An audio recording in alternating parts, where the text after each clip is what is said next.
sampai selesainya kegiatan ini. Ya Allah, ya Hadi, dengan taufik dan hidayahmu, bimbinglah kami agar tugas dan amanah Engkau berikan dapat kami penuhi dan apa yang kami rencanakan dapat terwujud. Ya Allah, ya Tuhan kami, tunjukkanlah kepada kami yang benar adalah benar dan mampukan kami untuk melakukannya. Tunjukkan kepada kami yang salah adalah salah dan mampukan kami untuk menghindarinya. Jadikanlah kami orang-orang yang hari esoknya lebih baik daripada hari ini. Ya Allah, ya Ghafur, Tuhan yang Maha Pengampun, ampunilah kami, ampunilah orang tua kami, para pemimpin dan pendahulu kami. Tempatkanlah kami dalam lindungan dan ampunan-Mu. Rabbana atina fid dunya hasanah wa fil akhirati hasanah wa qina azabannar. Wassalamualaikum warahmatullahi wabarakatuh. Waalaikumsalam warahmatullahi wabarakatuh. Bapak Ibu yang berbahagia, selanjutnya kami mohon dengan hormat Kepala Balai Bahasa Provinsi Sumatera Barat, Bapak Rahmat, untuk memberikan sambutan dan membuka secara resmi kegiatan forum diskusi daring seri 8 ini. Kepada Bapak Rahmat, disilakan. Terima kasih. Terdengar suara saya, Mas Karim, Bang Karim, Budak Karim? Terdengar Bapak. Alhamdulillah. Melati kuntum, tumbuh melata, sayang merebah di pucuk cemara, ucap salam di awal kata, agar berkah tutur bicara. Assalamualaikum warahmatullahi wabarakatuh. Salam takzim yang terhormat para pimpinan, baik eselon 1 hingga 4 di lingkungan Badan Pengembangan dan Pembinaan Bahasa yang berkesempatan hadir di forum diskusi daring ini. Tentu yang sama-sama kita hormati narasumber kita, Ibu Eva Yulia Nukman, yang kita hormati juga Bu Diana selaku moderator.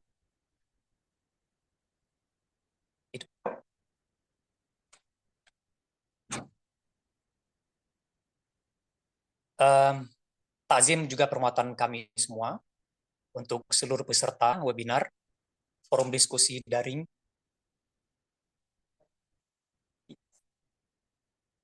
bertajuk penulisan cerita bahasa daerah Minangkabau, sarana pelestarian bahasa daerah.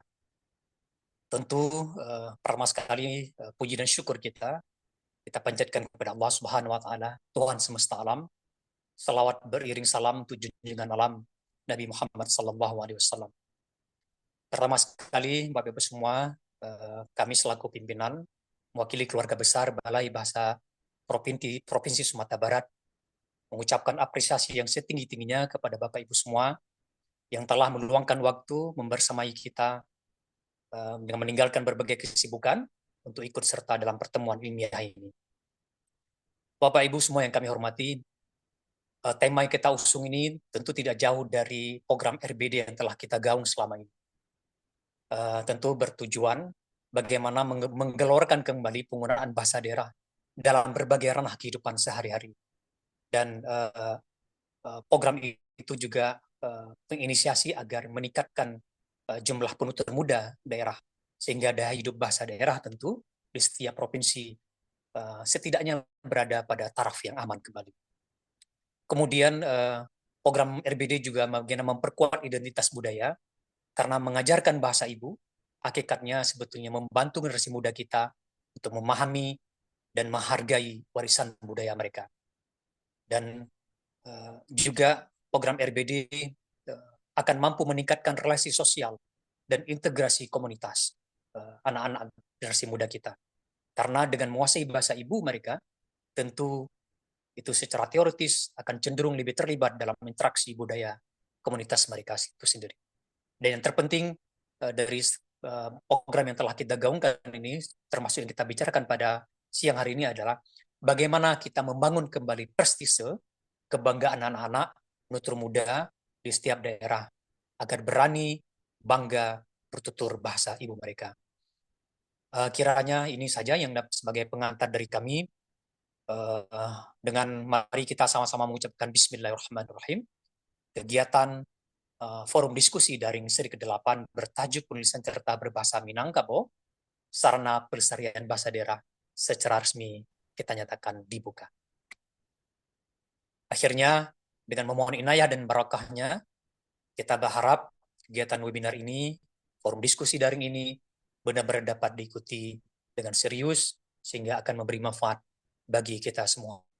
Mohon maaf atas segala kekurangan dan khilafan. Akhirul kalam. Billahi taufiq wal hidayah. Assalamualaikum warahmatullahi wabarakatuh. Waalaikumsalam Waalaikumsalam warahmatullahi warahmatullahi wabarakatuh. Terima kasih Bapak atas sambutan dan pembukaan kegiatan forum diskusi daring seri 8 ini. Selanjutnya Bapak dan Ibu yang kami hormati. Selanjutnya kita akan mengambil foto bersama. Dari itu kami mohon untuk berkenan menyalakan kameranya terlebih dahulu.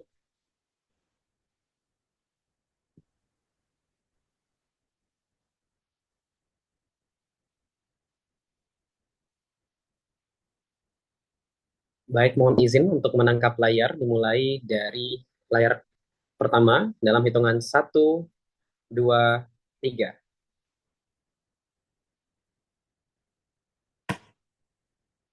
Selanjutnya, layar kedua dalam hitungan 1, 2, 3.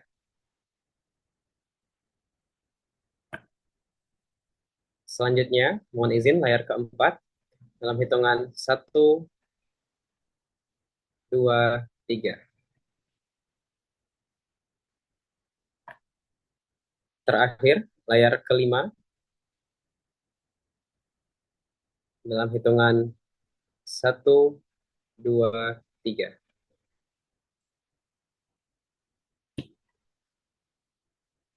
Baik, terima kasih Bapak Ibu yang dimuliakan Allah. Kita akan memasuki materi forum diskusi daring seri ke-8 yang akan dipandu oleh Ibu Diana sebagai moderator. Acara selanjutnya saya serahkan kepada Ibu Diana, disilakan. Baik, Bismillahirrahmanirrahim.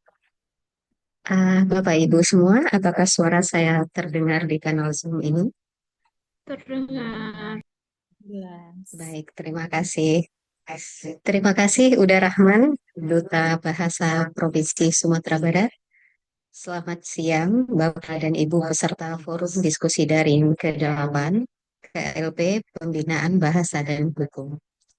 Insya Allah saya akan memoderatori FDD ke-8 ini dengan tema penulisan cerita berbahasa Minangkabau, sarana pelestarian bahasa daerah.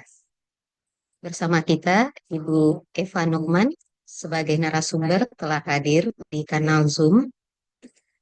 Sebelum kita serahkan ke Ibu Eva, sekilas saya ingin memperkenalkan narasumber kita terlebih dahulu. Ibu Eva Nukman adalah salah seorang pendiri Yayasan Litara. Saat ini menjabat sebagai Direktur Operasional dan Pengembangan Produk. Selain itu, Ibu Eva juga seorang penulis, editor, dan penerjemah. Sebagai editor, Ibu Eva menyunting dan mendampingi pengembangan ratusan naskah, baik yang diterbitkan Yayasan Litara, penerbit lain, ataupun lembaga pemerintah. Sebagai penulis, karya Ibu Eva meliputi cerpen, komik, buku anak, buku remaja, serta buku teks jenjang SD dan SMP. Sejumlah karyanya sudah mendapatkan penghargaan internasional dan diterjemahkan serta diterbitkan di berbagai negara seperti Singapura dan Jepang. Karyanya antara lain Misteri di Pasar Terapung, Pewarna Langit, Belajar Rendah Hati, dan lain-lain. Nah, sangat banyak sekali ya karya Ibu Eva. Kita ingin sekali menimba ilmu, pengalaman, dan diskusi dengan narasumber kita hari ini. Ibu Eva, eh, kami sudah berkenan Ibu untuk berbagi ilmu dengan kami. Kami persilakan Ibu. Terima kasih Ibu. Terima kasih Bu Diana. Selamat siang rekan-rekan semua. Assalamualaikum warahmatullahi wabarakatuh. Warahmatullahi wabarakatuh. Yang saya hormati Kepala Balai Bahasa Sumatera Barat dan juga para pimpinan Balai Bahasa di seluruh Indonesia yang hadir, serta rekan-rekan dari Balai Bahasa di seluruh Indonesia. Mungkin sebagian ada yang sudah pernah bertemu, kita mungkin yang dari Kalimantan Tengah, eh, mungkin kita pernah bertemu, dan sebagian besar tentu belum. Dan saya lihat juga ada penulis sepertinya ya yang ikut hadir. Eh, Ya, kita memang akan ngobrol-ngobrol terkait penulisan buku tentunya. Terima kasih sudah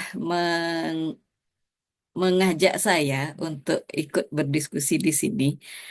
Saya rasa sebenarnya kalau terkait pelestarian bahasa daerah tentu Bapak Ibu rekan-rekan ini lebih tahu ya soal itu gitu. Mungkin saya eh, bantu colek-colek dari segi buku anaknya saja gitu mungkin ya. Ya kita lihat nanti diskusinya. Eh, supaya kita mengefisienkan waktu, boleh saya share screen Bu Diana? Sila Ibu. Oke, saya share.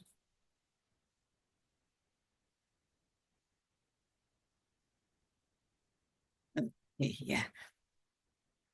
Sedikit berbeda dari judul yang kita apa tayangkan di pengumuman. eh, saya mengubah sedikit judulnya buku cerita anak sebagai sarana pelestarian bahasa daerah gitu. Kenapa begitu? Karena ketika bicara pelestarian bahasa daerah, sebagian orang mungkin tidak menyangka pelestarian bahasa daerah itu ada kaitannya dengan buku anak gitu. Melihat pelestarian bahasa daerah adalah sesuatu yang urusannya orang dewasa dan mungkin rumit, serius gitu. Eh, Padahal itu juga bisa kita mulai atau kita serta sertai iringi dengan eh, mem- apa dengan buku anak deh, buku cerita anak. Tadi saya sudah diperkenalkan, jadi saya rasa tidak perlu saya inikan lagi. Saya cuma menambahkan saya penyuka kucing, penyuka anggrek. Mungkin ada juga yang penyuka kucing di sini. Ini sebagian karya saya. Ini eh, Misteri Pasar Terapung yang sudah diterjemahkan ke bahasa Melayu, bahasa Jepang, bahasa Thailand, bahasa Jerman. Eh, ini mengambil setting di Pasar Terapung di apa Sungai Barito ya kok saya tiba-tiba lupa. Dan menariknya saya belum pernah ke sana. Saya belum pernah ke sana dan sebenarnya sangat berharap ke sana, tapi buku ini saya tulis lewat riset gitu, riset dan eh, riset online dan meminta foto dari seorang fotografer eh, Indonesia yang memang orang sana begitu. Ini karya terjemahan saya. Saya banyak nerjemahin buku dulu awalnya dulu, kalau sekarang lebih sering menerjemahkan dokumen eh, medis atau otomotif atau psikologi gitu. Karena latar belakang saya sebenarnya farmasi. Nah, kemarin saya diminta oleh Bu Leni untuk mencantumkan gelar. Saya bilang tidak usahlah karena gelar saya tidak linear dengan apa yang kita bicarakan gitu. Karena gelar saya apoteker. Oke, dan saya ingin sedikit memperkenalkan Litara, barangkali saja dari rekan-rekan di sini belum ada yang belum kenal Litara, yayasan yang saya dirikan bersama teman-teman saya. Litara itu punya tagline For Children and the Love of Reading. Jadi kegiatan kami adalah yang ujung-ujungnya ini untuk anak-anak dan kecintaan membaca. Termasuk kehadiran saya di sini adalah karena kami yakin apa yang kita bicarakan di sini itu juga untuk anak-anak dan kesukaan membaca. Litara itu berdiri tahun 2014, tujuannya meningkatkan kemampuan literasi anak Indonesia. Apa saja yang Litara lakukan? Itu ada pelatihan dan pendampingan guru dan masyarakat terkait literasi. Kami sudah berkiprah di Kalimantan Utara sejak tahun 2018 dan 2018 sampai tahun lalu, dan saat ini yang sedang dimulai itu di NTT. Ada kegiatan pendampingan kami juga di sana. Kemudian menyusun modul literasi dan numerasi untuk guru, pengembangan dan penerbitan buku berkualitas yang juga ada bisa dipesan di websitenya Litara dan atau di IG-nya Litara. Kemudian pelatihan penulis dan ilustrator, karena kami percaya eh, penulisan yang baik itu nggak cuman pokoknya saya punya ide, saya tuliskan harus diterbitkan. Nggak begitu, karena kita ini bicara untuk anak, kita harus lebih berhati-hati dan ada hal-hal yang perlu diperhatikan dalam penulisan. Kami juga memberikan donasi buku dari yang kami kembangkan tadi, 20% itu didonasikan dan sudah mencapai eh, ke 34 provinsi di Indonesia. Terus kami juga melakukan riset tentang literasi anak, serta kami membangun kemitraan atau kerjasama strategis. Itu Litara ya. Nah, sekarang tentu kita ingin bicara tentang buku cerita anak sebagai sarana pelestarian bahasa daerah. Kalau mengapa bahasa daerah itu penting, saya rasa juga rekan-rekan di sini, Bapak Ibu sudah sangat paham lah gitu. Cuman saya ingin menyoroti yang paling terakhir ini, penguasaan lebih dari satu bahasa. Kenapa? Eh, jadi kadang kita melihatnya itu untuk melestarikan bahasa daerah. Tapi berarti kan manfaatnya untuk si bahasa itu sendiri, untuk budaya itu sendiri, untuk komunitas atau masyarakat itu sendiri, yang kadang terlupa itu untuk menyorotinya dari si pengguna sendiri gitu. Bahwa seorang pengguna bahasa yang menguasai lebih dari satu bahasa, dan lebih dari satu bahasa itu nggak harus bahasa Jepang, bahasa Jerman, bahasa Indonesia, tapi juga bahasa daerah itu adalah satu bahasa. Kita teman-teman di sini pasti juga sangat apa tahu persis lah betapa bahasa daerah teman-teman sangat berbeda dengan bahasa Indonesia. Jadi ketika teman-teman bisa misalnya bahasa Batak Toba dan bahasa Indonesia, teman-teman sudah bisa dua bahasa. Dan sayang sekali jika anak-anak yang sebenarnya berada di daerah-daerah bukan di kota besar seperti Jakarta misalnya, lantas tidak diajarkan bahasa daerah, lebih ke bahasa Indonesia dan bahasa Inggris. Sementara penguasaan lebih dari satu bahasa itu akan lebih memperluas wawasan, mempertajam eh, eh, pola pikir, dan juga bagi yang sudah lebih lebih dewasa seperti saya misalnya, penguasaan lebih dari satu bahasa itu juga memperlambat pikun atau malah mencegah pikun. Jadi kalau teman-teman di sini lebih sering-seringlah berbahasa daerah juga, karena itu berarti teman-teman sudah menguasai lebih dari satu bahasa. Tentu satunya mungkin bahasa Indonesia ya. Ini bahasa ya alat komunikasi, sarana untuk ini juga teman-teman saya rasa eh, lebih paham. Lalu anak-anak dan bahasa pertama. Mengapa sih anak-anak itu perlu mengenal bahasa pertamanya? Walaupun memang di Indonesia ini belum tentu itu adalah bahasa daerah ya. Di perkotaan kadang bahasa pertama itu adalah bahasa Indonesia. Tapi di daerah bahasa pertamanya lebih besar peluangnya adalah bahasa daerahnya. Dan sayang sekali kalau orang tua justru berusaha untuk berbahasa Indonesia kepada anaknya karena ingin anaknya bisa berbahasa Indonesia dengan baik. Padahal dengan anaknya berada di sekolah, dia dia mau eh, belajar berbicara, berkomunikasi dalam bahasa Indonesia di rumah. Mari berbahasa daerah gitu. Nah, kita aja nih di sini, tentu teman-teman di sini juga ada yang mungkin udah cus berbahasa Inggris gitu misalnya. Eh, Bahasa pertama kan membentuk cara berpikir saya di sini misalnya gitu ya. Ketika di ATM eh, mau ngambil uang atau setor uang, lalu disuruh pilih bahasa. Bahasa apa yang diambil? Apakah bahasa Inggris atau bahasa Jerman atau bahasa Arab? Saya cukup yakin karena saya juga, walaupun saya penerjemah, saya lebih cenderung akan memilih bahasa pengantarnya adalah bahasa Indonesia. Kenapa? Karena bahasa pengantar kita itu, bahasa pertama kita itu memberikan eh, rasa aman dan kedekatan, dan kita tuh jadi lebih yakin gitu, lebih confidence dengan bahasa pertama kita. Dan ini tentu juga teman-teman tahu bahwa Indonesia itu begitu banyak bahasa daerah.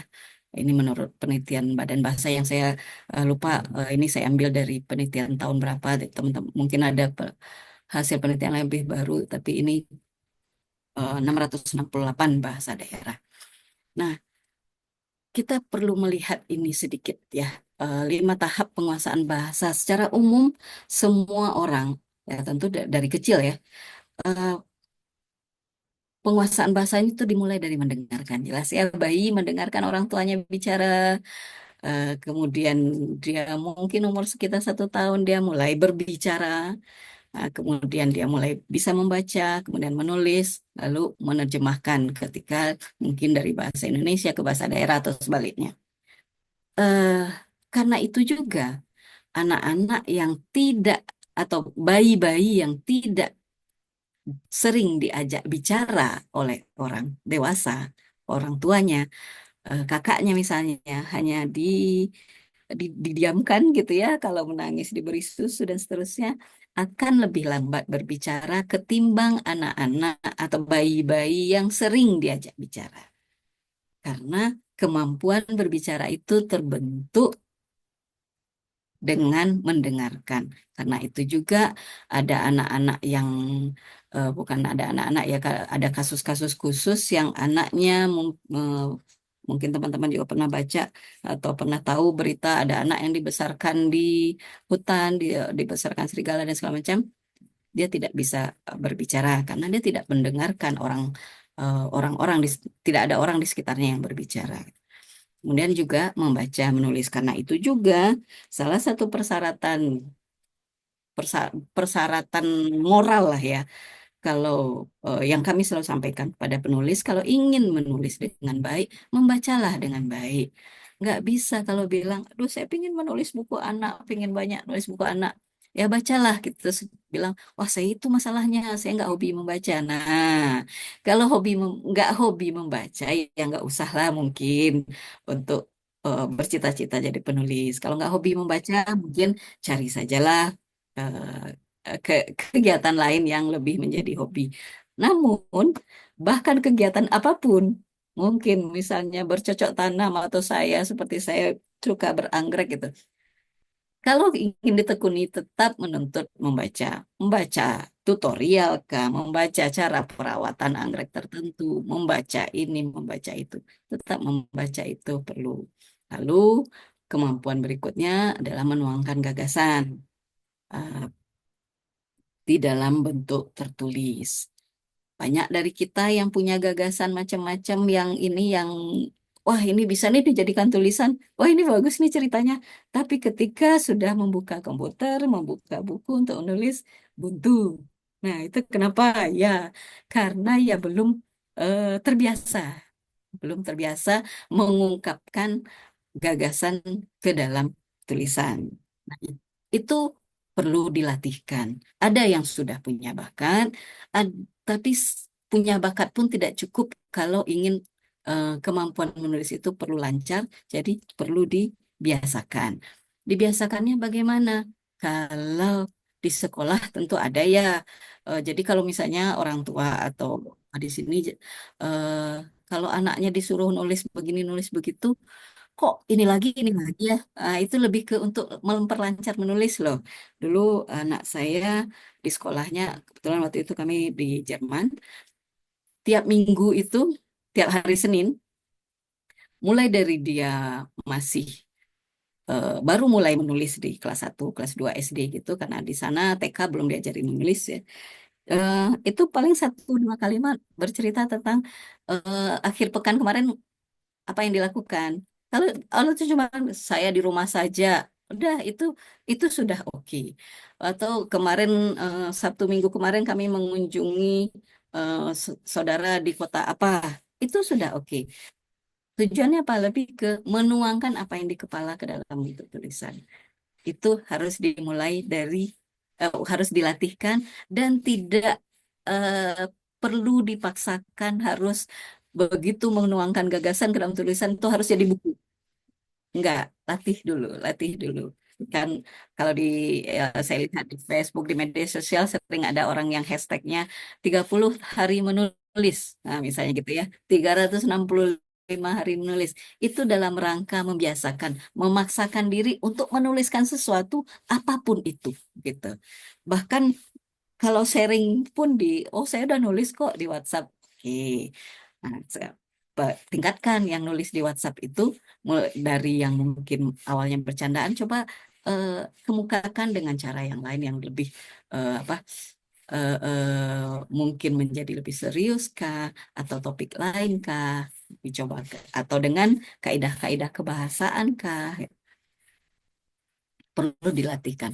Lalu setelah itu baru menerjemahkan. Jadi, nanti kita akan bahas soal menerjemahkan. Nah, salah satu sarana terbaik dalam pengajaran bahasa itu ya bacaan, bacaan gitu. Walau tadi ya soal kita apa seorang anak mendengar dulu kemudian berbicara. eh, oh iya, saya sendiri latar belakangnya saya orang Padang, orang Sumatera Barat, eh, berbahasa Minang dengan fasih dan juga dialek Baru Gunung. Baru Gunung itu desa sekian 44 kilometer dari Payakumbuh itu dialeknya khas, bahkan kalau saya berbicara dengan bahasa itu orang di Padang mungkin nggak ngerti gitu ya. Walaupun dia juga hanya cabang dari bahasa Minang tapi juga ini, dan itu juga saya bisa berbicara dengan fasih. Dan itu bukan karena kami tinggal di Baru Gunung, tapi karena orang tua saya di rumah berbicara bahasa Baru Gunung gitu. Walaupun saya lahir dan besar di Padang, tapi karena selalu mendengarkan orang tua, mendengarkan eh, saudara, kerabat, eh, sepupu atau siapapun yang berbahasa Baru Gunung, jadinya saya juga fasih gitu. Nah, tapi kalau untuk kita bicara sesuatu yang tertulis, tentu itu adalah bacaan. Kita juga sama-sama paham bahwa sebagian daerah eh, di Indonesia itu budayanya budaya tutur ya, bukan budaya tulis, sehingga juga jadinya itu kan rekan-rekan di eh, Balai Bahasa sendiri juga punya tugas kan ya ini apa me preserve melestarikan cerita-cerita rakyat sebenarnya karena semuanya kebanyakan itu dituturkan, diceritakan, didongengkan dari mulut ke mulut, bukan tertulis dan itu bisa hilang. Nah, kalau tertulis atau yang lebih awet tentunya lewat bacaan. Saya kemarin juga minta tolong Bu Leni untuk membaca apa teman-teman kalau sudah bisa membaca makalah saya pembelajaran bahasa daerah lewat buku Cita Bergambar yang dimuat di Proceeding Seminar Nasional Industri Bahasa di Polinema, Malang. Tapi itu memang tahun 2019, tapi saya rasa masih relevan dengan topik yang kita bicarakan saat ini. Kalaupun belum bisa baca, kalau nanti kemudian terpikir untuk membaca, itu masih available, masih tersedia. Nah, kita lihat cerita anak bergambar sebagai sarana pelestarian. Kenapa sih kok bisa gitu ya? Eh, karena itu meningkatkan kecakapan berbahasa tentunya gitu ya. Eh, kita sering-sering membaca buku dalam bahasa tertentu, tentu oh jadi kenal kosakatanya misalnya ya.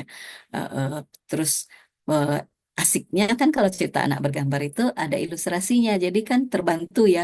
Oh, misalnya dalam bahasa Minang tarompah, kalau kelihatan ceritanya gini, oh tarompah itu sandal gitu misalnya. Jadi anak-anak akan terbantu untuk memahami eh, bahasa daerah tersebut kalau contohnya itu bahasa Minang gitu ya. Eh, Kemudian ini media literasi yang menyenangkan. Kenapa? Karena kan buku cerita itu seringnya alurnya memikat gitu ya. Terus memancing rasa ingin tahu. Beda dengan kalau disuruh anak-anak begitu saja, bukan bukan bukan nggak boleh ya, tapi ketertarikannya pasti beda dengan buku yang belajar bahasa Minang belajar bahasa Batak misalnya begitu. Nah, eh, kalau buku cerita kan biasanya lebih membangkitkan minat, ini tentang apa, ini eh, eh, ceritanya apa, ada ilustrasinya, jadi kesenangan membacanya lebih terbangkitkan. Nah, ketika kita kemudian bicara tentang buku cerita anak, bergambar ataupun tidak, kita juga perlu bicara tentang buku ramah anak. Mungkin Bapak Ibu atau rekan-rekan di sini jadi mikir, ada gitu buku yang tidak ramah anak, ada gitu buku yang apa? Ya, yang kasar pada anak. Buku ramah anak apa sih? Buku ramah anak itu mempertimbangkan kemampuan membaca dan minat anak.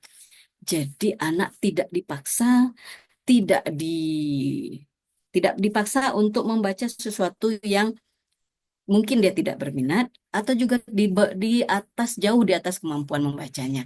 Ini kita bukan bicara buku pelajaran ya. Kalau buku pelajaran tentu itu hal lain. Tapi ini buku cerita gitu, buku cerita. Jadi kalau teman-teman tentu tahu ada penjenjangan buku yang ditetapkan oleh Book. Eh, jadi kalau jenjangnya C misalnya dengan teks yang sudah lebih banyak, jauh lebih banyak daripada gambar dan mungkin juga ada halaman-halaman yang tidak ada gambarnya. Kemudian dipasarkan kepada anak yang baru mulai membaca, sudah bisa membaca tapi baru mulai, itu boleh jadi akan membuat dia tersurut. Karena, loh ini kok banyak sekali teksnya gitu. Walau boleh jadi dia berminat. Nah, jangan lupa, dia berminat. Walaupun teksnya banyak, tapi dia berminat. Nah, oke, mari kita dampingi. Kalau dia ada kesulitan, orang dewasa di sekitarnya, guru kah, orang tua, kakak, perlu membantunya untuk membantu agar si anak lebih memahami. Nah, itu yang diperhatikan buku ramah anak. Jadi buku itu bisa jadi buku itu baik-baik saja, tapi ketika dipaksakan pada anak yang tidak berminat membaca buku itu, ya jangan misalnya, oh kamu kan perempuan, ini buku tentang boneka gitu. Dipaksain, padahal anaknya nggak suka boneka, anaknya sukanya mobil-mobilan, it's okay. Ini bacaan loh gitu. Jadi jangan dipaksakan anaknya harus, well, karena dia perempuan terus dia harus menyukai buku masak-masak, ya jangan gitu. Nah, buku ramah anak itu yang mempertimbangkan kemampuan membaca dan minat anak. Apakah hanya itu yang dipertimbangkan? Tentu juga mempertimbangkan hal-hal lain, mungkin kita bisa lihat di sini tuh menyenangkan. Buku yang ramah anak itu harus menyenangkan. Apakah berarti harus punya nilai moral? Enggak. Bukan nilai moralnya yang utama. Menyenangkan dulu. Mungkin lucu saja isinya. Mungkin apa eh, eh, menurut kita apa sih kok itu sih remeh misalnya. Tapi anak-anak senang membacanya itu lebih utama. Terus buku ramah anak itu tokohnya terhubung dengan pembaca sasaran. Oh, mungkin sekitar usianya, sifatnya, kegemaran dan karakter fisiknya. Jadi, eh, bolehkah tokohnya orang dewasa? Ya, boleh saja kalau ada hal-hal yang membuatnya terhubung dengan pembaca sasaran. Kalau mungkin Bapak Ibu teman-teman di sini pernah baca dulu Donald Bebek gitu misalnya. Itu Donald Bebek kan dewasa ya kok orang dewasa, bebek dewasa gitu ya. Tapi kekonyolannya membuat terhubung dengan anak-anak gitu. Jadi ada yang membuatnya terhubung dengan anak-anak. Eh, Misalnya tokohnya anak-anak umur 7 tahun. Lalu di dalam cerita itu dia baik hati, baik budi, bangun tidur ini terus langsung masak untuk orang tuanya, terus dan seterusnya, tidak pernah berkata tidak, selalu membantu dan segala macam. Mungkin ada anak seperti itu, tapi apakah itu gambaran anak-anak secara umum? Mungkin tidak. Itu anak-anak yang terlalu hitam putih, malah serem. Ya, kok bisa ya kayak gitu? Ini anak apa robot gitu ya? Karena anak-anak kan ada bandel-bandelnya, ada yang dia sukai, ada yang dia tidak sukai, ada rajinnya, ada malesnya gitu. Jadi kalau kemudian kita bikin dalam tokoh itu seorang anak yang sangat sempurna, eh, biasanya dari pengalaman sih pembaca lantas merasa tidak terhubung dengan tokoh tersebut. Dan apa yang terjadi kalau pembaca tidak terhubung, pembaca yang si anak-anak ini tidak terhubung? Ya, dia merasa cerita itu menjadi tidak menarik karena nggak gue gitu, bukan nggak gue banget ini. Karena cerita itu bisa menjadi cermin bagi anak-anak. Oh iya kayak saya gitu, atau menjadi eh, jendela untuk melihat anak-anak lain, kebudayaan lain. Oh, di ini di Maluku tuh seperti itu ya, permainannya seperti itu ya, gitu misalnya. Atau menjadi pintu untuk tempat dia dengan buku itu menjelajah. Dia merasa seperti terikut, terbawa dengan cerita anak-anak di Maluku tadi misalnya.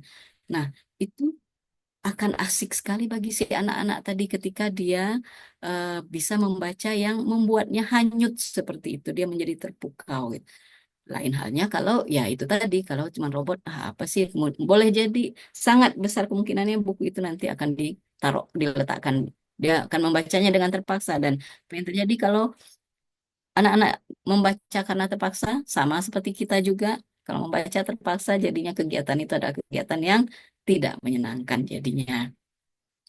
Kemudian buku ramah anak, anak-anak itu bisa memahami sesuai dengan kemampuan membaca dan kemampuan psikologisnya. Jadi kalau misalnya kalau bukunya sih bergambar banyak, lalu teksnya sedikit, tapi kata-katanya, pilihan katanya, diksinya itu tinggi, terlalu tinggi, nggak bisa anak-anak pahami, itu menjadi juga bukan buku ramah anak bagi si anak tersebut gitu.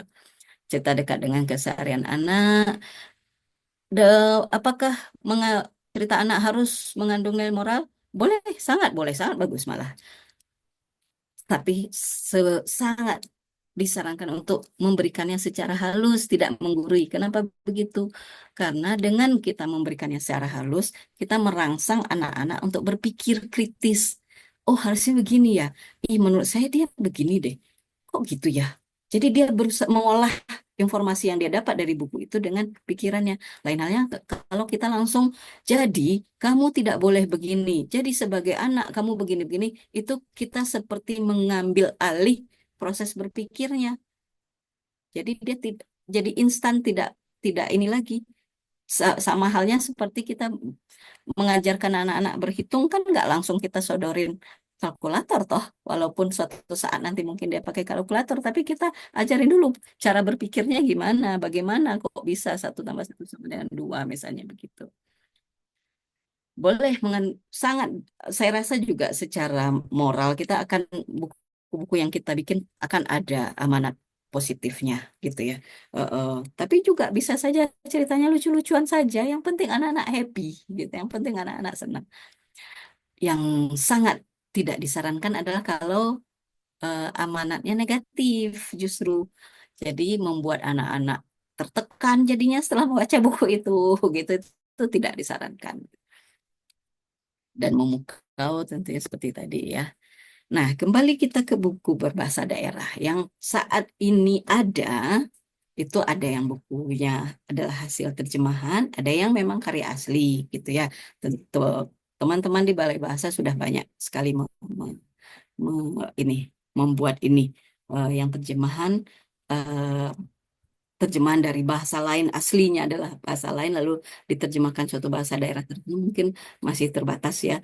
Itu yang setidaknya yang saya tahu ada lumayan banyak di aplikasi perpustakaan digital Let's Read yang memuat bahasa daerah yang ada tuh Minang, Jawa, Batak, Toba, dan kalau nggak salah Sunda ada, kalau nggak salah Bali juga ada beberapa. Itu kami Yayasan Litara terlibat dalam penerjemahannya. Eh, Soal penerjemahan nanti kita bahas. Nah, kita tadi sudah ini ya, bahwa buku bacaan itu sangat eh, bisa menjadi sarana untuk pelestarian eh, bahasa daerah. Nah, upaya penerjemahan dan pembuatan buku ke dan dalam bahasa daerah seperti yang dilakukan teman-teman di balai ini bisa menjadi, sangat bisa menjadi model untuk membantu tersedianya bahan bacaan tersebut.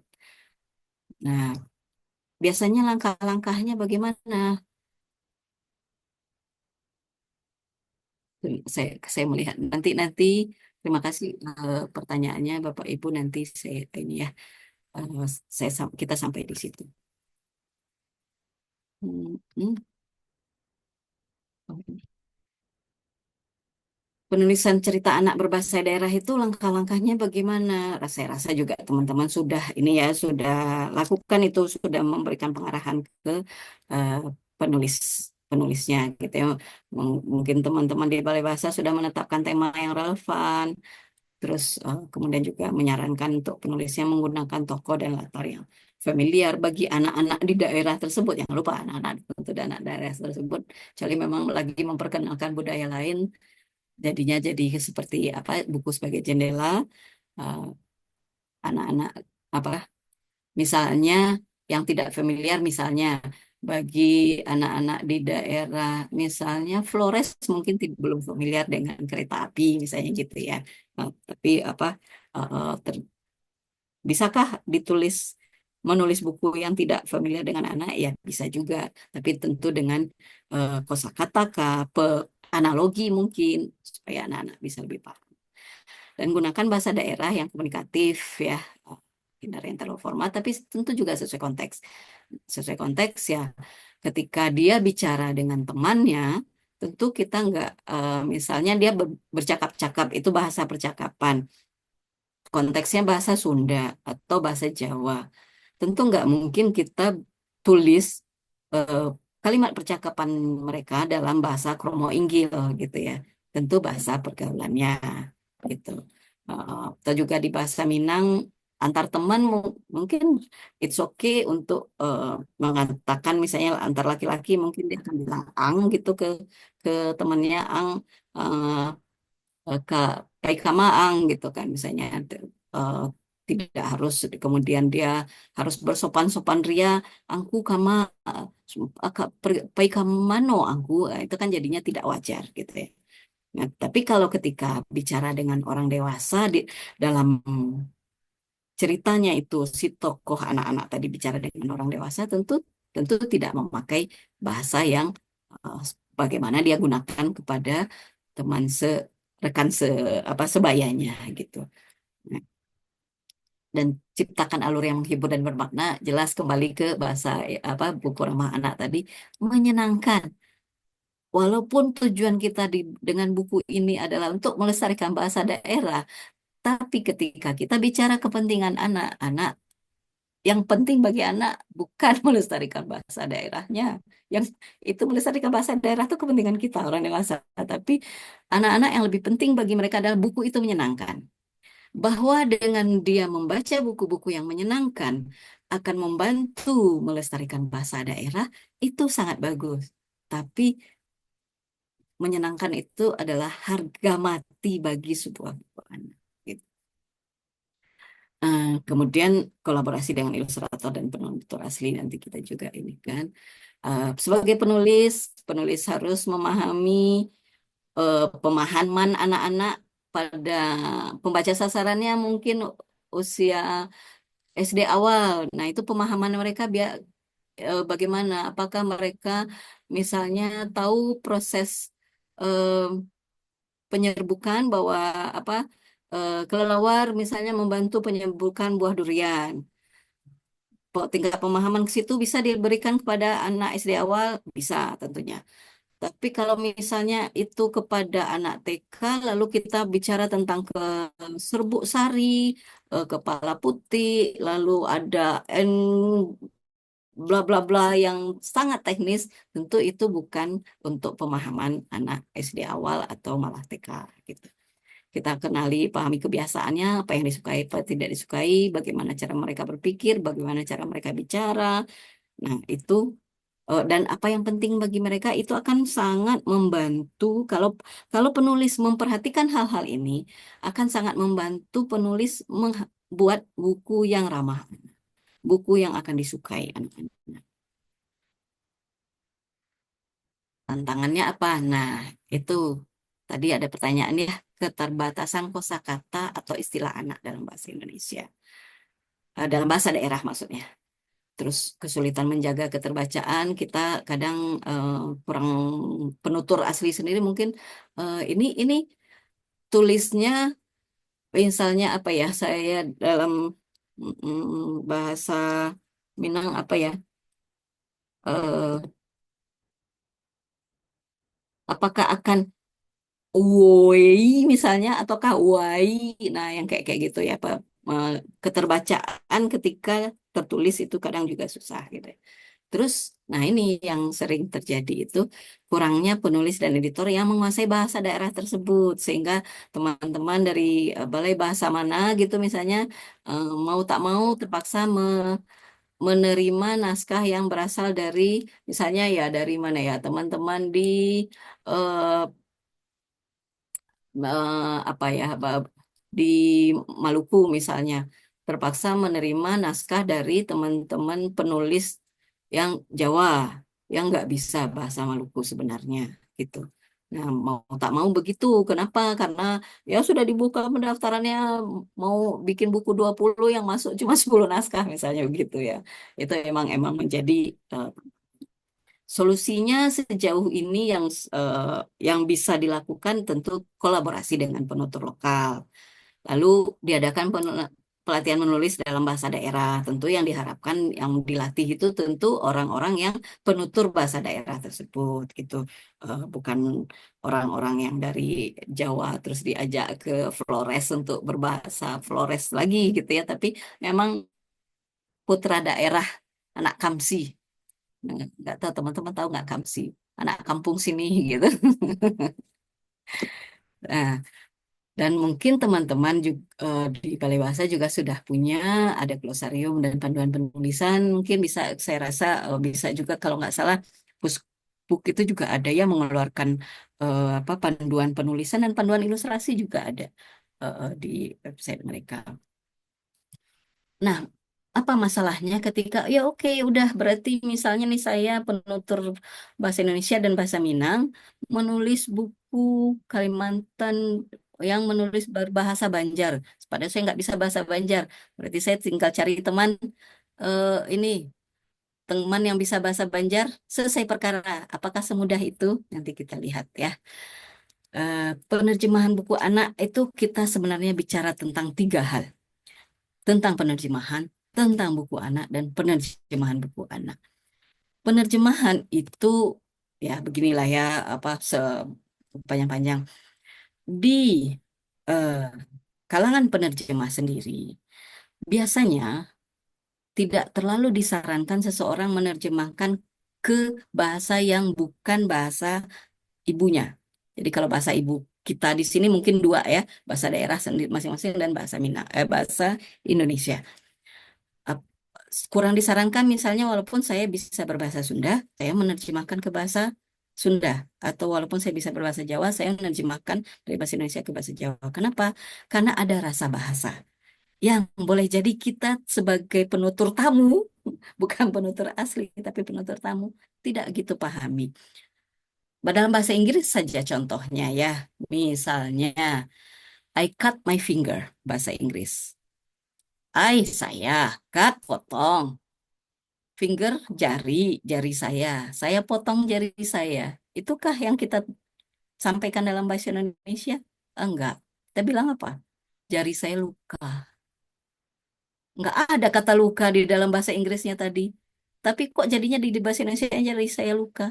Karena itulah rasa bahasa. Itulah cara budaya kita Indonesia menyampaikan suatu keadaan ketika jari terkena pisau. Kita bilangnya jari saya luka.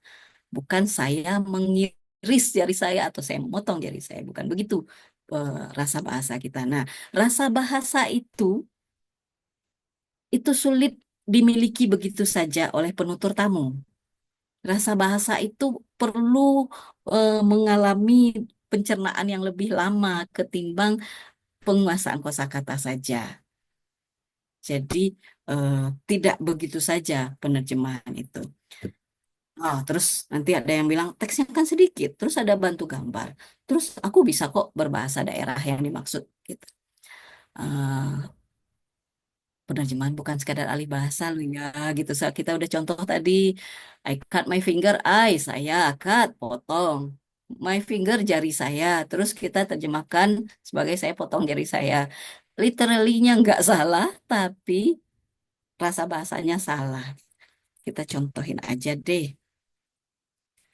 Ini buku yang ini ada. Sayang sekali ini buku ini ada. Teman saya menemukan buku ini dijual di depan sekolah anaknya. Kita bisa lihat bahasa Indonesianya juga miris kita. Apa buku pelajaran di sekolah saja tidak cukup, di sekolah disambung. Harusnya dipisah. Terus tanya Budi lagi, mana kalau sebagai percakapan itu mestinya ada tanda kutip, tapi ini tidak. Dan seterusnya. Aduh, kalimat ini semakin banyak yang kita baca, semakin banyak ilmu yang kita dapatkan, makanya biasakan minat membaca dari sekarang. Ini juga secara eh, makna, apa coba? Makanya biasakan minat membaca dari sekarang. Apakah minat membaca itu perlu pembiasaan? Enggak. Yang perlu pembiasaan adalah kegiatan membaca, bukan minat. Nah, ini secara bahasa Indonesia saya juga salah. Lalu kita lihat bahasa Inggrisnya, ya Allah. What course in school textbook my father is not enough? Apa itu ya? Orang ini yang menerjemahkannya, mungkin dia merasa dia bisa bahasa Inggris. Apa? What? Buku, pelajaran sekolah, course in school, textbook, dan seterusnya. Tapi nyatanya itu kalimatnya nggak bunyi sama sekali.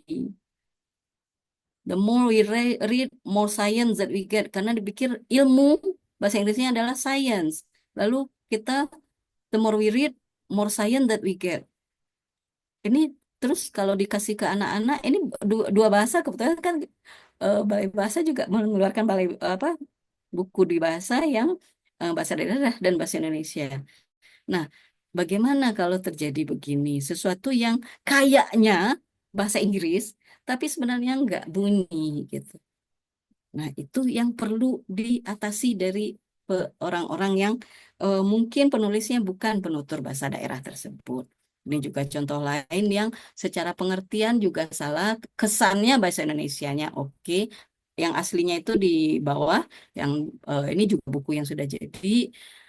Kesannya oke, tapi secara makna, isinya, kontennya ini salah, gitu, penerjemahan yang salah. Terus belum lagi kita bicara kalau bukan hanya sekadar menyampaikan alih bahasa, tapi pesannya. Misalnya di yang kiri atas, dia selalu makan bekal makan siangnya berurutan sesuai abjad tiap hari. Berurutannya juga pemotongannya tidak benar ya secara bahasa Indonesianya seharusnya berurut eh, bukan slash strip an gitu ya. Lalu dibilang berurutan sesuai abjad tiap hari. Apel, seledri, roti isi, yogurt. Loh, kok nggak berurutan? Kok dari A ke S baru R? Nah, itu kenapa? Karena penerjemah nggak memperhatikan bahwa ininya berurutan sesuai abjad. Lalu kalau bahasa Inggrisnya tentu iya, apple, celery, sandwich, yogurt. Iya, kalau dalam bahasa Inggris. Tapi ketika diterjemahkan ke bahasa Indonesia berarti harus ada penyesuaian, ada adjustment, bukan sekadar alih bahasa. Lalu ini juga ada haiku katanya gitu. Ini kalau bahasa Inggrisnya, dan haiku itu ada urutannya, suku katanya tertentu. Baris pertama 5, baris kedua 7, baris ketiga 5. Itu kalau dalam bahasa Inggrisnya pas itu. Tapi kalau dalam bahasa Indonesia kok jadi tidak. Nah, atau ini di kanan atas ini, dia burung hantu yang dibesarkan oleh ayam. Lalu dia juga berusaha untuk berkokok. Bahasa Inggrisnya cock-a-doodle karena dia burung hantu yang sering onomatopeyanya dibilang bunyinya adalah hu gitu. Lalu diterjemahkan simply kukuruyu, hilang pannya, hilang funnya, hilang lucunya buku ini karena dia kukuruyu. Kenapa dia nggak kukuruhu misalnya? Nah, itu masalah apa itu? Itu bukan masalah alih bahasa doang, tapi masalah eh, apa rasa bahasanya penerjemah. Atau misalnya gini, A was an ant, terus diterjemahkan A dulunya seekor semut karena bahasa Inggrisnya dalam bentuk lampau. Jadi terus A dulunya seekor semut. Lah emang sekarang dia jadi gajah gitu gitu. Nah, itu masalah penerjemahan. Jadi berhati-hatilah gitu ya kalau dalam menerjemahkan, teman-teman balai bahasa bisa mengambil eh, jalan keluar untuk mengatasi kurangnya penulis yang penutur asli dengan membuatnya tandem dengan penutur asli, tapi tetap perlu ada kerjaan tambahan, yaitu memeriksa sudah benar tidak. Belum lagi kita masalah bicara masalah ininya, pada bahasa-bahasa yang memiliki tingkatan kesopanan. Ini udah sesuai, ini udah ini ngoko ataukah kromo atau kromo inggil misalnya itu, jadi ada ketambahan kerjaan di balai bahasa, teman-teman balai bahasa dan untuk memeriksa. Dan kemudian setelah memeriksa gimana? Siapa yang akan disuruh? Udah tahu nih, iya ini salah ini nih. Kita kembalikan ke si penerjemah yang tadinya apa? Nerjemahinnya salah-salah. Boleh jadi nggak kita terpaksa harus mencari orang yang benar-benar ngerti bahasa daerah kita itu. Nah, itu tantangannya, tantangan terbesarnya. Lalu bagaimana dengan kosakata yang tidak ada kosakatanya di bahasa daerah tersebut? Ya mau tak mau kan, ya pakai bahasa Indonesianya tentunya gitu ya. Ya, kereta api nggak ada karena nggak pernah lihat, jadi ya kereta api. Atau misalnya di Sumatera Barat nggak ada ketinting. Apakah bisa diganti sampan saja? Mungkin bisa, karena bentuknya sudah begitu sampan, anak-anak udah bisa mengaitkannya. Tapi kalau misalnya dalam cerita tersebut memang dibedakan antara ketinting, lalu kapal kayu dan lain-lain, kapal-kapal yang ada di Kalimantan karena kebiasaan transportasi airnya di sana luas, jadi kan jenis-jenis kapalnya bagi mereka juga beda-beda gitu misalnya. Nah, kalau dalam hal itu ya ketinting ya jadi ketinting juga jadinya di eh, tempat lain gitu. Bagaimana Litara melakukannya selama ini dengan penerjemahan itu? Di Litara, kalau penerjemahan itu, baik itu untuk di Let's Read atau di buku kami sendiri, penerjemahan dilakukan oleh relawan atau profesional gitu ya. Kemudian ada feedback dari mentor dan dia harus revisi. Ada penyuntingan oleh editor, lalu ada pemeriksaan proof lagi oleh native linguist, baru ditayangkan. Ya repot dong, banyak dong waktunya, lebih banyak waktu diperlukan, lebih banyak apa biaya tentunya jadinya gitu. Kita kembalikan pada tujuan kita membuat buku dwi bahasa atau buku berbahasa daerah tersebut. Pingin asal ada buku atau pingin buku yang memang membuat anak-anak senang sambil kita terbantu untuk melestarikan bahasa daerah. Kalau telah tujuan kita sedemikian muluk, yaitu melestarikan bahasa daerah. Kenapa usaha kita hanya asal-asalan saja? Ya jangan dong gitu. Jadi perlu perlu dirancang lagi sedemikian rupa sehingga kualitasnya jangan dikompromikan. Biaya boleh dikompromikan, tapi kualitas jangan dikompromikan. Jangan asal terbit gitu. Itu tantangan terbesar jelas. Oh iya, soalnya kami waktunya terbatas, Bu, sumber daya terbatas. Eh, eh, apa tuntutan harus ada target, harus menerbitkan sekian puluh eh, buku dalam setahun. Nah, mungkin itu perlu dikaji ulang. Apakah kuantitatif yang kita perlukan atau kualitas? Oh, kualitas juga pengen, Bu, tapi kuantitasnya juga perlu. Berarti ada yang perlu dicarikan jalan keluarnya di dalam proses tersebut gitu.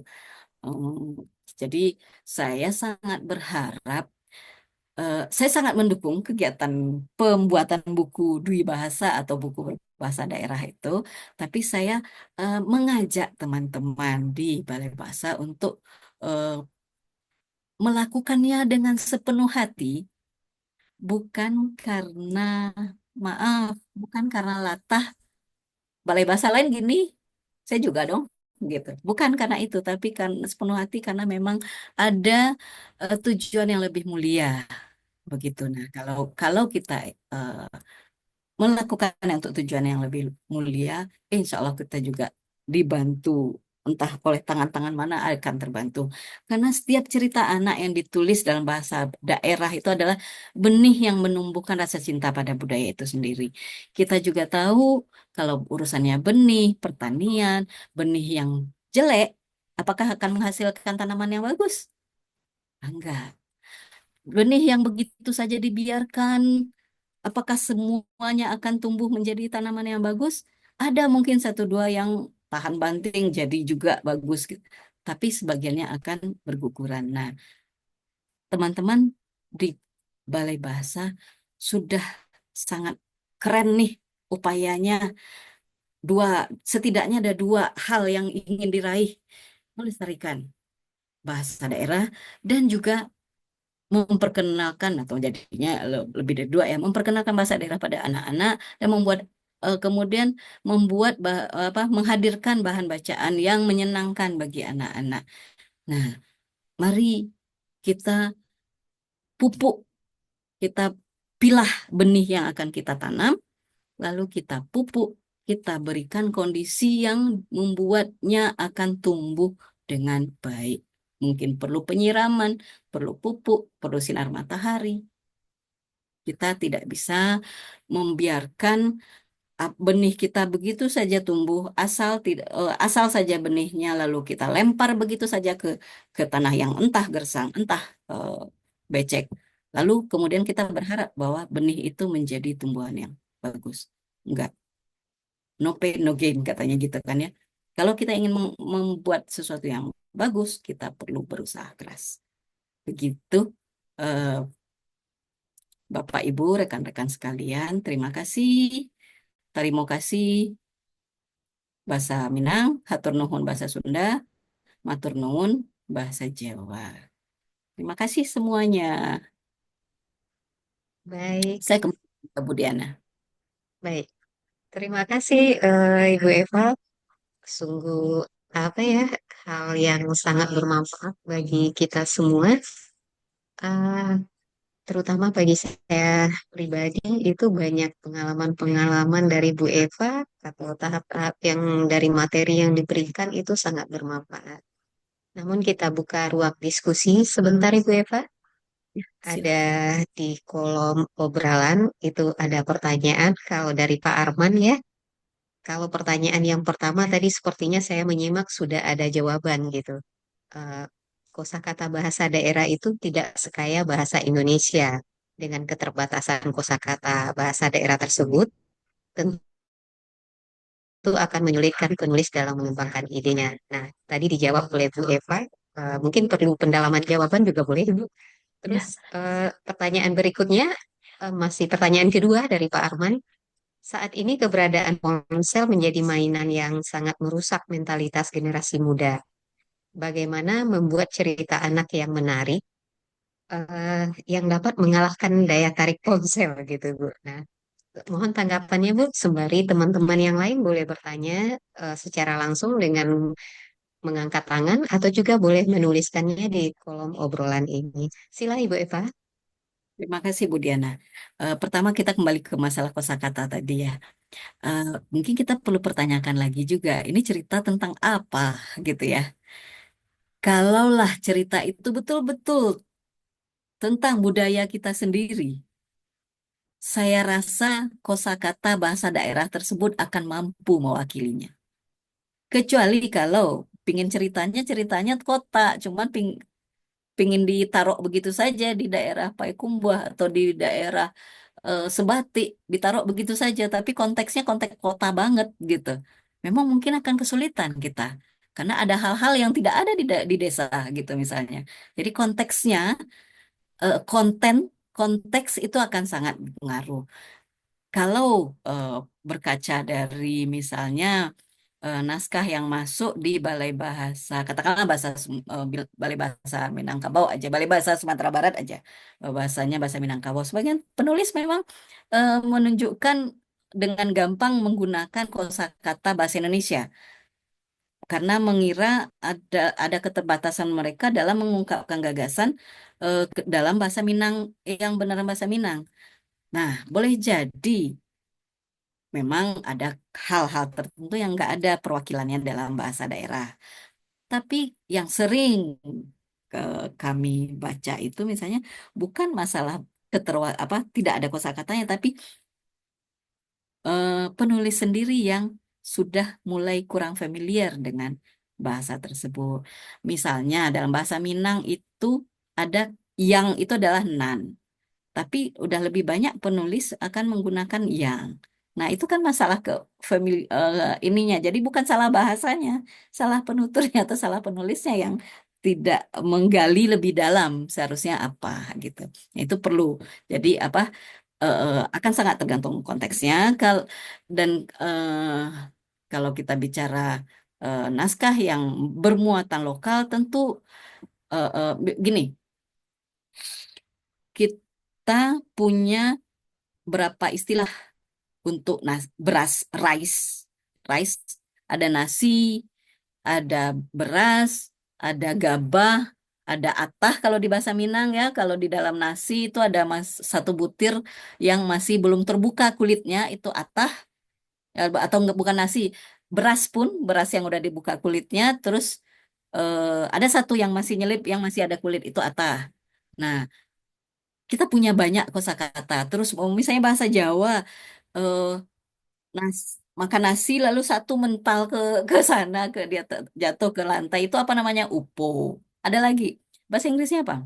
Rice. Semuanya rice. Kenapa? Karena budaya mereka tidak ada rice itu di budaya asli mereka nggak ada. Jadi mereka nggak punya kosakata untuk menggambarkan rice dalam berbagai keadaan. Kita dalam budaya kita sangat akrab dengan nasi. Makanya kita punya berbagai istilah untuk beras, nasi, dan lain-lain itu tergantung keadaannya. Nah, jadi kalau ada suatu keadaan dalam buku cerita yang tidak bisa disampaikan dalam bahasa daerah tersebut, pertanyakan, ini yang sedang diceritakan budaya daerah sini bukan? Kalau budaya daerah sini berarti mestinya ada. Oh, bukan, ini udah simbiosis dengan lain-lain. Oke, adakah istilah bahasa Indonesia yang bisa didaerahkan? Kalau dalam bahasa Minang mungkin ada, kita kan kalau dalam bahasa Minang, ya maaf ya Bapak Ibu, saya sering mencontohkan Minang karena itu adalah bahasa bahasa ibu saya, jadi langsung itu yang lebih teringat. Boleh jadi tidak ada dalam bahasa Minang, tapi di bahasa Minang itu semacam ada ketentuan hal-hal yang kata yang berakhiran ung misalnya menjadi uang, buyung, buyuang.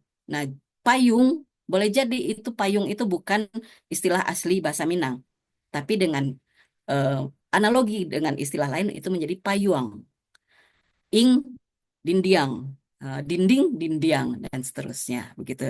Itu bisa apa? Ya teman-teman di Balai Bahasa tentu juga tahu ya cara pembentukan istilah. Atau ya gunakan saja istilah tersebut kalau memang tidak ada sama sekali eh, padanannya ya komputer ya kita pakai komputer juga gitu cuma ganti C dengan K gitu misalnya. Jadi eh, kita sebisa mungkin menyampaikannya dalam bahasa daerah kita dan penulisnya atau nanti penerjemahnya harus bisa berpikir dalam bahasa tersebut. Bapak Ibu mungkin juga tahu tuh ketika misalnya nih Bapak Ibu bicara dalam bahasa daerahnya, kemudian switch ke bahasa Indonesia, apakah dalam pikiran Bapak Ibu lagi menerjemahkan, oh ini paikama dalam bahasa Minang berarti dalam bahasa Indonesia pergi kemana, baru ngomong pergi kemana, Bu Diana pergi kemana? Enggak kan? Kita switch juga pikiran kita. Kita switch juga pikiran kita. Jadi ketika penulis, penerjemah sedang bekerja dalam bahasa daerah tertentu, dia bekerja harus dalam mode dalam eh, program bahasa daerah tersebut. sama kita misalnya ingin menulis sesuatu artikel atau apalah, mungkin kadang teman-teman ada yang harus mengejar harus ada bikin abstraknya dalam bahasa Inggris. Kalau teman-teman bikin dalam bahasa Inggris lalu terjemahkan ke bahasa eh, eh, be- bikin dalam bahasa Indonesia lalu terjemahkan ke bahasa Inggris lah, dengan orang yang langsung menuangkannya dalam bahasa Inggris, berpikir dengan cara Inggris, gimana ininya, apa, flow-nya lebih ngalir, lebih smooth yang mana?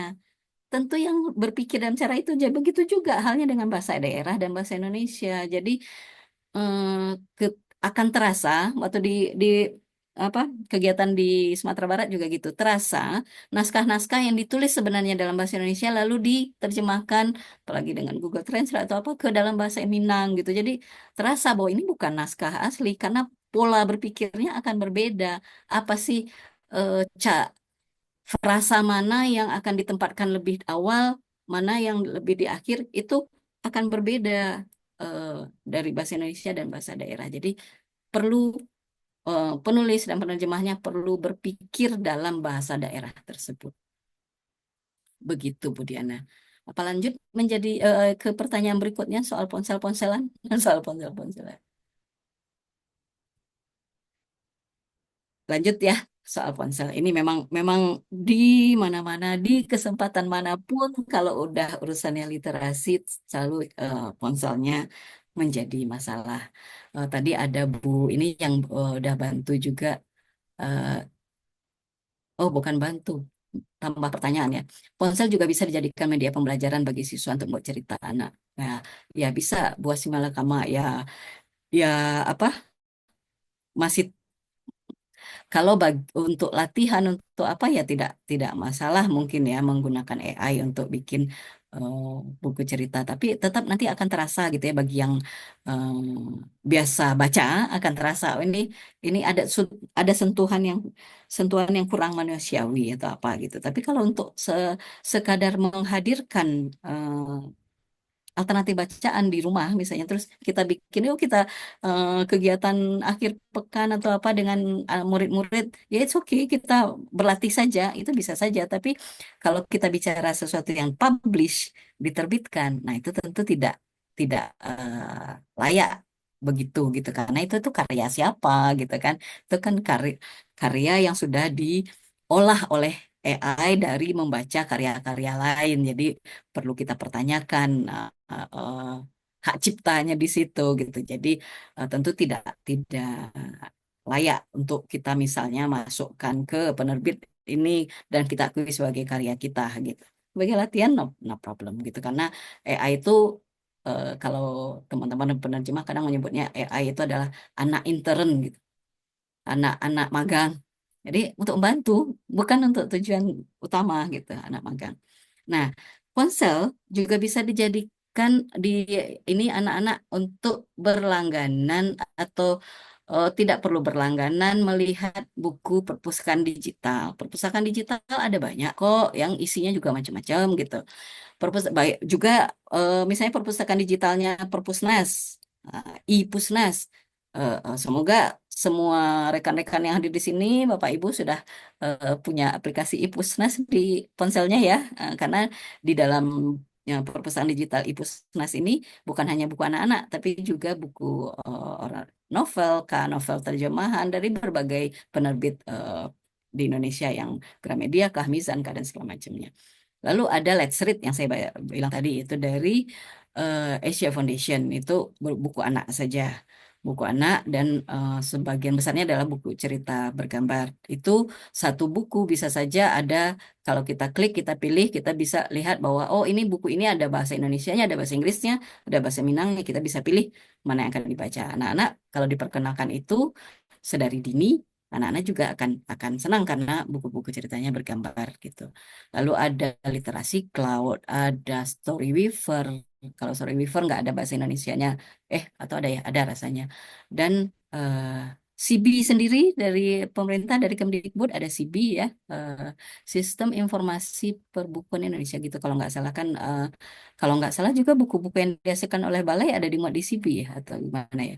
Nah, eh, tetap dia lihat ponsel tapi dia dia sambil baca itu juga bisa walaupun kalau kata kita mah ya kalau kata kita kalau baca buku tuh nggak balik kertas itu kurang marem gitu ya, kurang enak tapi ya itu kan untuk menyiasati bahwa anak-anak tadi sudah tidak terlalu terbiasa dengan buku.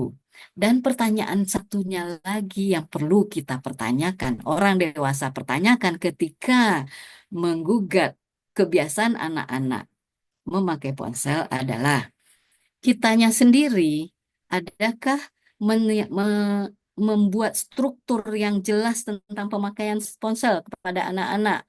Apakah kita ketika memperkenalkan anak-anak, kita belikan anak tersebut ponsel, apakah disertai dengan syarat dan ketentuan enggak? Biasanya enggak. Lebih karena temannya punya, kita kasih juga. Kan mestinya ada screen time-nya. Boleh pegang HP kalau begini, jam segini. Dulu waktu kita kecil-kecil, waduh saya juga nggak tahu ya, kalau saya kecil dulu zaman lampau, eh, boleh lihat TV kalau PR udah selesai, misalnya gitu ya. Boleh lihat ponsel kalau gini. Nah, masalahnya banyak orang dewasa, nggak semua tentunya, semoga Bapak Ibu di sini tidak ya. Banyak orang dewasa yang menuntut anak-anak untuk bisa berpisah dari ponselnya, tapi kemampuan itu tidak diberikan. Jadi ponsel diberikan, tapi syarat dan ketentuannya nggak ada, gitu. Itu satu. Yang kedua, orang dewasanya sendiri udah bisa berpisah belum dari ponselnya? Kita nih yang hadir sekarang nih ada berapa ya? Selama kita selama mulai dari baca apa dari nyanyi Indonesia Raya sampai detik ini, adakah pasti mungkin ada ya? Adakah yang sama sekali tidak sentuh ponselnya atau sambil dengerin sambil intip-intip WhatsApp paling tidak? Ada berapa yang ngintip-intip ponselnya selama selama kegiatan ini dibuka dari ini dari menyanyi lagu Indonesia Raya? Saya yakin Banyak, Ibu. lebih dari satu, lebih dari satu, cukup yakin. Dan anak-anak itu kan peniru yang sangat baik ya. Kita nggak bisa bilang ke anak-anak jangan lihat ponsel terus, sementara kitanya lihat ponsel terus. Kita makan di meja makan, kita marahin anaknya makan sambil lihat ponsel, tapi kita juga tiap sebentar lihat ponsel, gimana dong? Kan sama seperti kita beribadah, kita nggak bisa menyuruh anak ngaji, pergi ke gereja, tapi kita sendiri nggak ngaji. Jadi contoh itu sangat-sangat penting di sini. Kalau kita sendiri orang dewasa tidak bisa berpisah dari ponsel, ayo berapa orang yang pergi ke kamar mandi juga bawa ponselnya? Banyak yang senyum-senyum kan? Makan bawa ponsel atau ini kebiasaan orang Indonesia banyak sekali ini di ruang rapat pimpinannya bicara, anak buahnya lihat ponsel juga tuh. Bagaimana orang dewasa yang adalah pimpinan di rumahnya tadi juga mengharapkan anak-anaknya menghormati dia dengan jangan buka ponsel lah. Orang dewasanya sendiri juga tidak menghormati pimpinannya gitu ya misalnya. Nah, itu perlu perlu sangat-sangat perlu kita sendiri harus berusaha mengubah diri kita juga bahwa tunjukkan ke anak-anak bahwa saya, ibu nih, bapak nih bisa berpisah dari ponsel. Ponsel itu bukan segalanya kok. Tunjukkan asiknya. Ngapain lah bermain. Jangan cuman bilang, jangan buka ponsel lagi, tapi kita tidak menyuguhkan sesuatu buat dia kerjakan. Gitu. Sama juga dengan kita mengajarkan atau untuk anak-anak untuk sabar, tapi sambil kita bilang, kok nggak bisa sabar sih? Sabar dong. Kitanya sendiri menyampaikannya dengan tidak sabar. Gitu. Jadi eh, eh, itu hal pertama yang perlu dilihat adalah kebiasaan kita sendiri. Yang kedua adalah syarat dan ketentuan yang kita berikan saat kita memberikan ponsel. Perlu kita berikan syarat dan ketentuan itu perlu. Masalahnya itu tadi, kita beli ponsel apa ada yang baca syarat dan ketentuannya? Enggak kan? Langsung centang, saya setuju. Saya setuju ini. Nah, itu tuh kembali ke kita, gitu ya. Kemudian Bu Woni. Oh ya, sudah yang tadi ya, sudah langsung langsung apa soal menulis dalam bahasa Indonesia dulu. Itu memang menjadi jalan pintas, tapi hasilnya tidak sebagus kalau langsung dipikirkan dalam bahasa daerah tersebut. Tapi juga kalau memang nggak bisa ya berarti penerjemahnya yang betul-betul harus native, harus penutur asli yang menguasai tata bahasa eh, bahasa daerah tersebut gitu, bukan sekadar tahu bahasanya. Mungkin apa semoga sudah terjawab ya Bu Diana kalau soal ponsel anak-anak gitu. Pertama ke orang dewasanya dulu kita juga harus mencontohkan bahwa kita bisa berpisah dari ponsel. Terus yang kedua kalau sebelum terlambat berikanlah syarat dan ketentuan, berikan struktur, ada screen time, ada waktunya bermain, ada waktunya lihat ponsel, ada waktunya untuk ibadah. Kita jadikan itu bagian dari schedule gitu ya, nggak simply semua schedule itu ada ponselnya. Terus juga kita tunjukkan hal-hal yang bagus yang bisa dilihat dari ponsel gitu. Baik. Ya, ini lebih gampang diucapkan memang daripada dilakukan. Nah, benar Bu Eva. Jawabannya justru jadi pukulan bagi kita yang di ruang Zoom ini ya. Terutama sekarang kerja melalui ponsel yang tak berbatas gitu ya. Kadang-kadang malam hari juga ada perintah melalui ponsel ya, Bu. Kadang-kadang kita memang juga berkhianat ke anak untuk menerapkan aturan-aturan yang telah kita sepakati bersama gitu. Lanjut, mungkin Pak Arman sebagai penanya, apakah ada tanggapan dari paparan yang disampaikan oleh Bu Eva terhadap pertanyaan yang diutarakan? Saya Sambil kira menunggu tanggap. sudah cukup saya kira. Ya, makasih. Baik, baik. Sudah cukup ya, Bu Eva. Pak Armannya sudah memahami dari jawaban yang diharapkan. Lalu ada satu lagi di ruang obrolan ini, Bu Eva, pertanyaan dari Ibu Yolanda yang dia mendeskripsikan kebiasaan dan minat baca sebaiknya ditumbuhkan sejak kecil. Saya sering mendapat pertanyaan dari guru SMA atau setingkat yang mengeluhkan kurangnya minat baca murid-murid mereka. Pertanyaannya, apakah sudah terlambat untuk menumbuhkan minat baca pada usia SMA tersebut? Kalau belum, dari mana kita memulainya? Silakan Bu Eva memberikan tanggapan atas pertanyaan Ibu Yolanda. Terima kasih Bu Diana, terima kasih Bu Yolanda. Ya ini PR besar kita ya. Begitu kita sudah tahu nih, kita orang dewasa nih udah tahu, oh kita harusnya begini, harus begini, harusnya dari dini. Tapi anak saya udah terlanjur besar gitu misalnya ya, atau anak guru apa murid saya udah terlanjur murid SMA. Kalau kita berkaca melihat bahwa efek yang paling optimal itu dari kecil, mungkin kita akan bilang terlambat. Tapi terlambat lebih baik daripada tidak sama sekali toh. Mulai dari mana? Mulai dari apa yang menjadi minat mereka. Oh, dia suka apa sih kegemaran anak-anak SMA sekarang? Misalnya main basket, ikut terlibat. Ah, siapa sih pemain basket yang kamu sukai? Apa sih gerakan basket itu? Ini dribble, ini pass atau apa itu? Apa sih misalnya?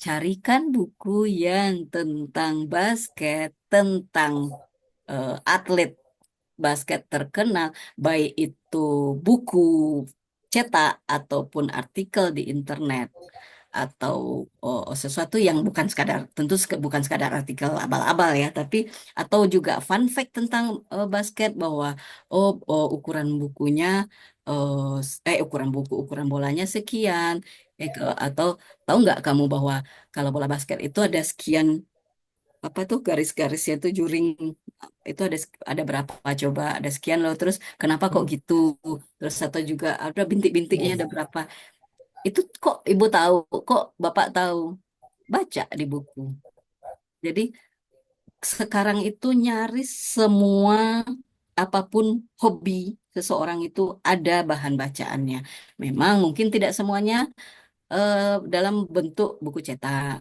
Memang juga mungkin tidak semuanya dalam bahasa Indonesia. Mungkin ada yang lebih banyak itu mungkin dalam bahasa Inggris misalnya. Tapi eh, eh, itu akan menggugah mereka untuk mencari tahu lebih banyak karena kita berangkat dari eh, keminat mereka gitu. Juga apa kalau soal dalam bahasa asing kan sekarang ada AI untuk membantu ya, untuk membantu memahami bahasa asing ke dalam bahasa Indonesia dan juga menggunakan eh, apa namanya buku bacaan, buku cerita dalam pembelajaran. Itu juga yang kami sering ajak guru-guru untuk bagaimana memasukkan buku cerita ke dalam pembelajaran. Bagaimanapun kita nih yang udah pernah sekolah kadang juga diomelin atau mengomeli anak-anak. Kalau buku cerita, kalau komik cepet baca, buku pelajaran wah, susah banget sih. Gitu. Nah, coba belajar dari buku cerita. Kita carikan. Memang orang dewasa sekarang harus lebih banyak usahanya ya. Guru-guru sekarang harus lebih banyak usaha. Kita carikan cerita yang sesuai dengan belajar apa eh, pembelajaran saat itu sangat mungkin misalnya tadi pasar terapung ya pasar terapung itu ceritanya seorang anak yang pergi ke pasar terapung terus dia barter gitu dengan yang lainnya terus ternyata ada yang hilang dari eh, jukung-jukung sampan-sampan yang situ dan ternyata ada apa orang utan yang ada di salah satu jukung itu yang mencuri. Masukkan ke pembelajaran mana? Banyak sekali. Mau bicara transportasi, bisa dari situ kita ambil. Baca 15 menit, yuk kita baca. Transportasi apa yang dipakai? Di mana daerah itu? Geografi, masuk bisa. Eh, eh, ketika anak-anak di ruang kelas sedang kacau, lalu kita datang dengan geografi, sejarah, boleh jadi mereka tidak langsung fokus. Tapi kalau gurunya memulai dengan sebuah buku cerita bergambar, lebih mungkin anak-anak kemudian mengalihkan perhatian ke depan. Lalu kita berceritalah misalnya si pasar terapung tadi, lalu kemudian kita masuk ke pelajaran geografi. Atau kita belajar masuk ke pelajaran ekonomi tentang bagaimana uang muncul, mulai dari barter, kemudian proses transaksi jadi bagaimana, dan seterusnya. Atau juga kita akan bicara masalah pelestarian alam, atau biologi kita orang utan itu endemik di mana, kenapa dia hewan endemik itu apa sih, lalu hewan endemik di tempat lain apa buku cerita bisa menjadi pengantar. Sehingga lama-kelamaan anak-anak itu jadi terbiasa juga mencari, mem- membaca. Dan itu kalau kita tunjukkan kepada anak-anak, misalnya guru nih ada siswa, ada murid yang bertanya, tapi guru tidak sepenuhnya tahu. Guru oke untuk mengatakan, wah saya kurang tahu, kita perlu lebih baik kita cari tahu. Kita lihat di ensiklopedi, kita cari buku tentang itu. Jadi itu akan menumbuhkan look it up habitnya anak-anak, mencari mencari ke sumbernya gitu ya, ke sumber yang terpercaya. Bahwa ketika tidak tahu, lebih baik cari tahu gitu. Cari tahu kemana? Ke buku, ke bahan bacaan. Dan itu juga membuat apa masalah kecakapan literasi juga supaya kalau kita tidak yakin sesuatu, mari kita cari sumber yang terpercaya. Jangan ada kabar entah siapa lalu kita teruskan. Nah, itu juga ke apa bisa berkaitan tuh kebiasaan untuk mencari tahu, mengkonfirmasi isi suatu konten gitu, itu akan menumbuhkan kebiasaan pada anak. Nah, bu kegiatan dengan buku itu diistilahkan di para pegiat literasi itu bookies play, bermain atau belajar di sekolah-sekolah juga belajar yang berawal dari buku gitu. Ada buku apa dulu yang untuk memantik rasa ingin tahu, untuk memantik memancing konsentrasi, memantik fokus, lalu baru masuk ke pelajarannya. Teman saya, Bu Sofi Dewayani yang juga co-pendiri Litara, itu waktu dia masih mengajar creative writing di ITB, itu memulai kelasnya dengan membacakan buku cerita bergambar. Dari situ awalnya apa salah satu tujuannya untuk menarik perhatian anak-anak untuk ke depan, ini konsentrasi, dan kemudian juga dari situ menjadikan bahan diskusi yang mengantarkan ke eh, materi yang dipelajari hari itu. Bisa banget masih ditemukan. Begitu, Bu Yolanda, semoga ini ya, semoga memantik ide gitu ya. Kalau terjawab banget mungkin tidak gitu ya, karena bukan bukan saya yang mengalami, entah bagaimana nanti ketika diterapkan, tapi semoga memantik ide untuk eh, mencoba menumbuhkan minat baca pada anak-anak SMA. Baik, Bu. Ini karena Ibu Yolanda di sebelah saya, katanya sudah cukup jawabannya gitu. Eh, ini kita masih punya waktu beberapa menit lagi, Ibu. Saya lihat di kolom obrolan tidak ada lagi pertanyaan. Lalu di ruang Zoom juga tidak ada yang mengangkat tangan untuk mau bertanya. Tapi boleh tidak Ibu saya sedikit meminta pengalaman Ibu atau meminta pandangan? Manakah yang lebih baik kita pilih sebagai bahasa pertama untuk kita ajarkan ke anak itu? Apakah bahasa daerah atau bahasa Indonesia? Ini seringkali menjadi pandangan yang berbeda. Nah, dari pengalaman Ibu sebagai penulis gitu ya, yang banyak menulis cerita berbahasa daerah, itu mana yang pandangannya yang lebih baik untuk kita mulai dengan bahasa pertama itu, Ibu? Iya, terima kasih Bu Diana. Ya, itu menjadi pertanyaan banyak orang tua juga ya. Dan eh, saya berusaha menjawab ini bukan karena saya sering menulis dalam bahasa daerah, bukan, tapi dari eh, pengalaman dan berguru ke sana sini juga gitu ya.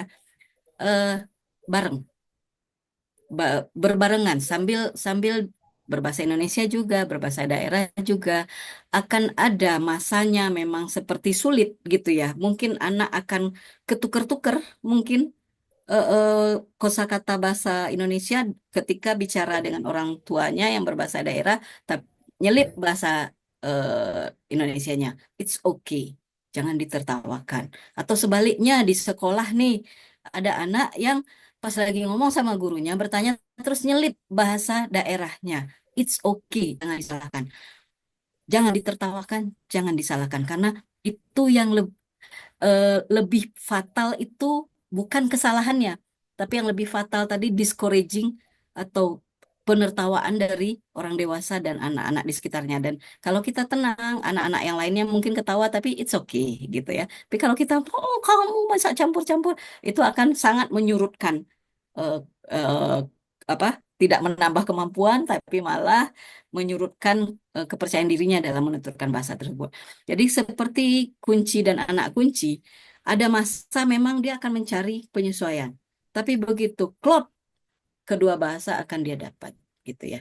Nah, kalau dari pengalaman saja, saya sih kalau di anak saya agak kesulitan saya juga dalam berlakukan bahasa daerah karena kami tinggal di Bandung, saya tinggal di Bandung, saya dari ini keturunan Minang, suami saya keturunan Jawa. Jadi agak sulit saya berbahasa daerah di ini. Tapi kemudian kami campur-campur memang ada istilah-istilah Jawa yang muncul, ada istilah Minang yang muncul, ada Sunda yang lebih banyak karena lingkungan.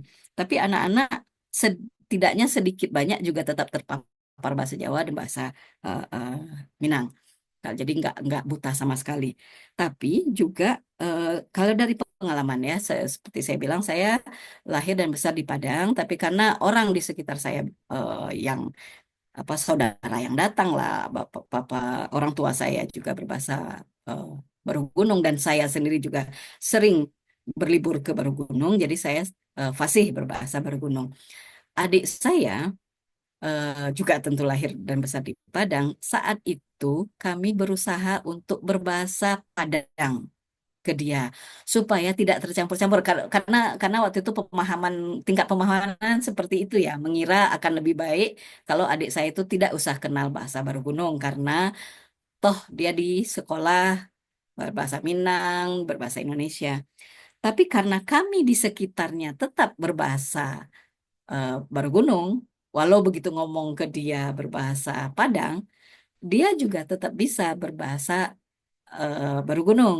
Walau keluasan kosakatanya tidak seluas saya, tapi dia sangat mengerti dan juga bisa berbahasa. Sekarang juga kami berbahasa baru gunung karena apa ya? Karena keterpaparan ya. Jadi dia terpapar dengan dengan bahasa tersebut. Ya, kita tadi kan sudah membahas ya bahwa penguasaan bahasa itu dimulai dari mendengarkan.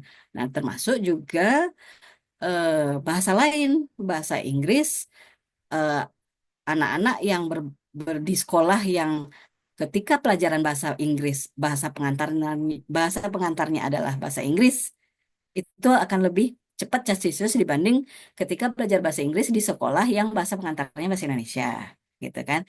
Nah, jadi terus bagaimana dong?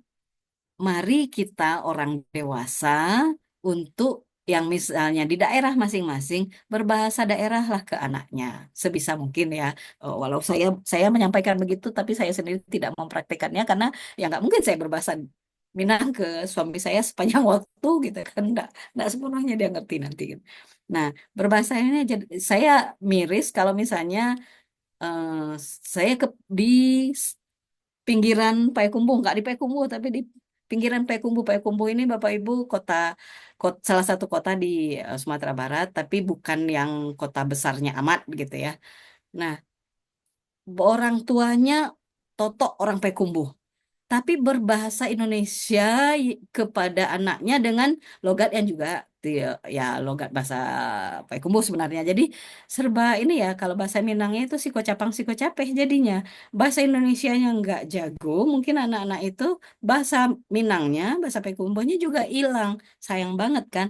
Jadi mari Bapak Ibu yang di daerah yang pasangan suami istri atau adik kakak atau apa yang bisa berbahasa daerah ya dan didengar di ini berbahasa daerah lah supaya anak-anak terpapar dengan bahasa tersebut gitu.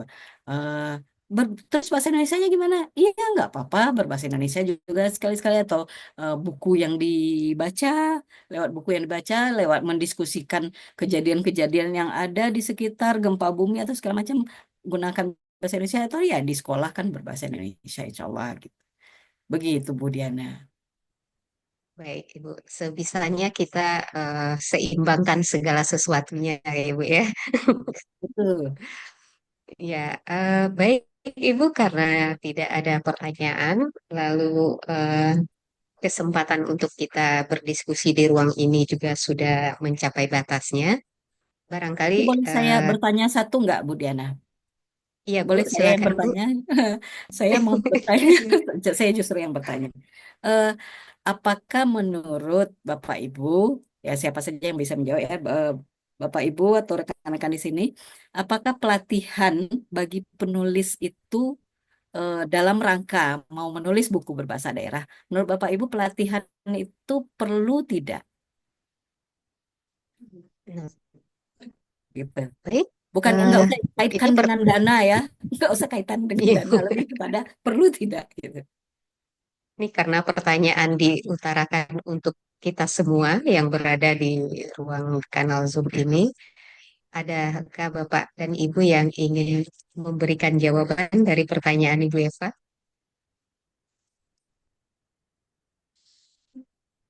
Nah, hening ternyata. Eh, ada satu orang yang menyampaikan pendapatnya, Ibu, perlu jawabannya, Ibu. Mm-mm. Nah, mungkin yang lain juga ingin menyampaikan kata perlu, tapi belum sempat menyampaikan baik secara langsung maupun di kolom obrolan. Tapi kalau saya pribadi juga menyampaikan itu sangat perlu. Yang diperlukan tuh dari sisi apanya ya Bu? Apakah teknik kepenulisan, mencari ide, kebahasaan atau apa ya yang kira-kira diperlukan dalam suatu pelatihan? Nah, kalau saya, terutama Ibu ya, yang mungkin memulai dari pengetahuan dasar barangkali. Karena kalau dari segi kebahasaan mungkin saya sedikit mengerti gitu, tapi kalau masalah teknik, masalah bagaimana kita menggali ide, lalu hal-hal lain, eh, bagaimana menjadikan cerita itu menarik, itu kan belum saya dapatkan gitu. Nah, secara pribadi saya inginnya mendapatkan pengetahuan atau pelatihan dasar terutama gitu. Karena saya selama ini kan tidak berada di giat yang menulis gitu, tapi saya lebih banyak ke mengajak orang untuk berbahasa Indonesia yang baik dan benar gitu.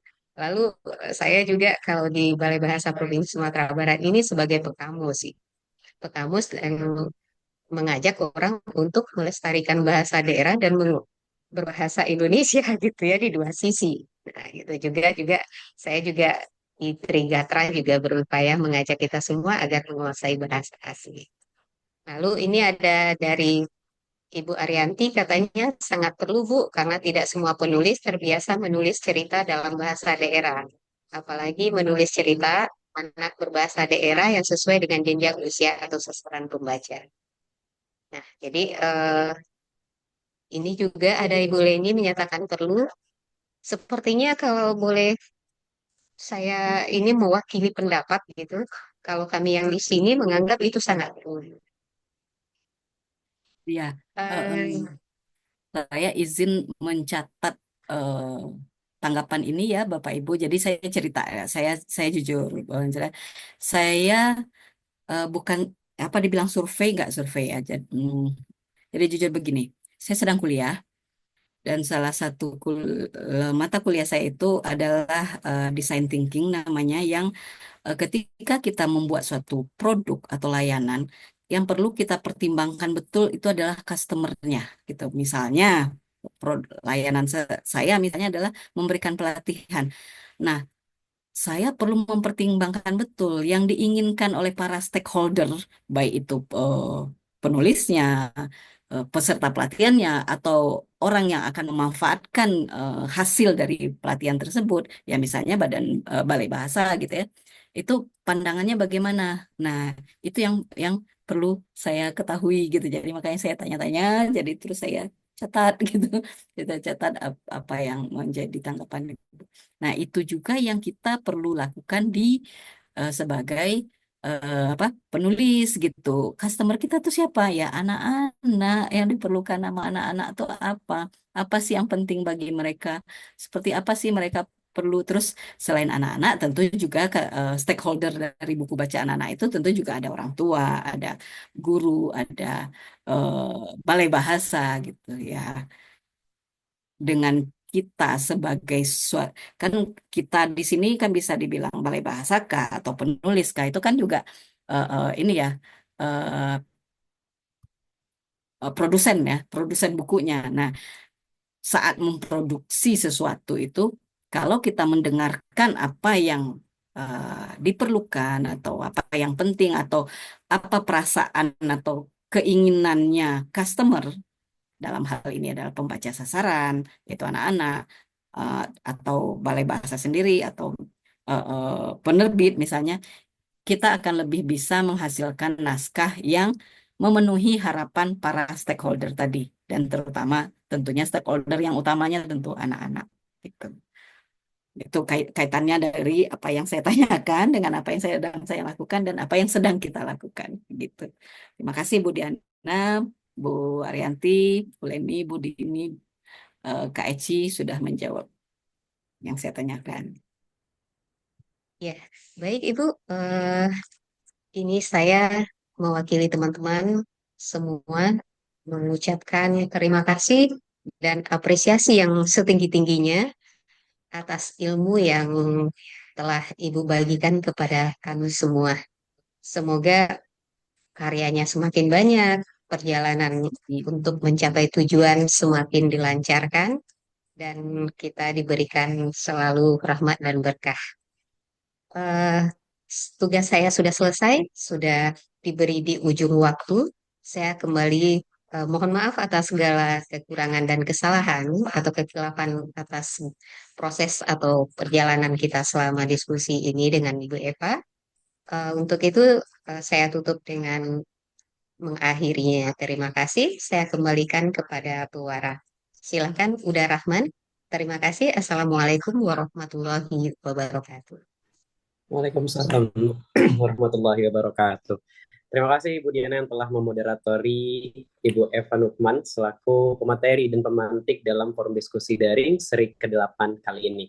Tentu melihat dari kehadiran lebih banyak daripada tadi kita mendokumentasikan momen berharga ini, alangkah indahnya sekarang kita kembali mengabadikan momen terlebih dahulu. Dari itu izin kepada Bapak Ibu semua agar dapat mengaktifkan kameranya.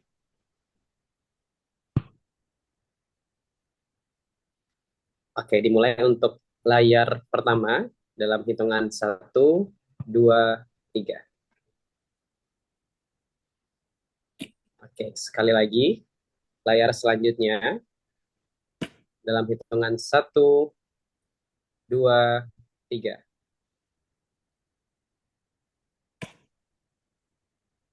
Layar ketiga, mohon izin.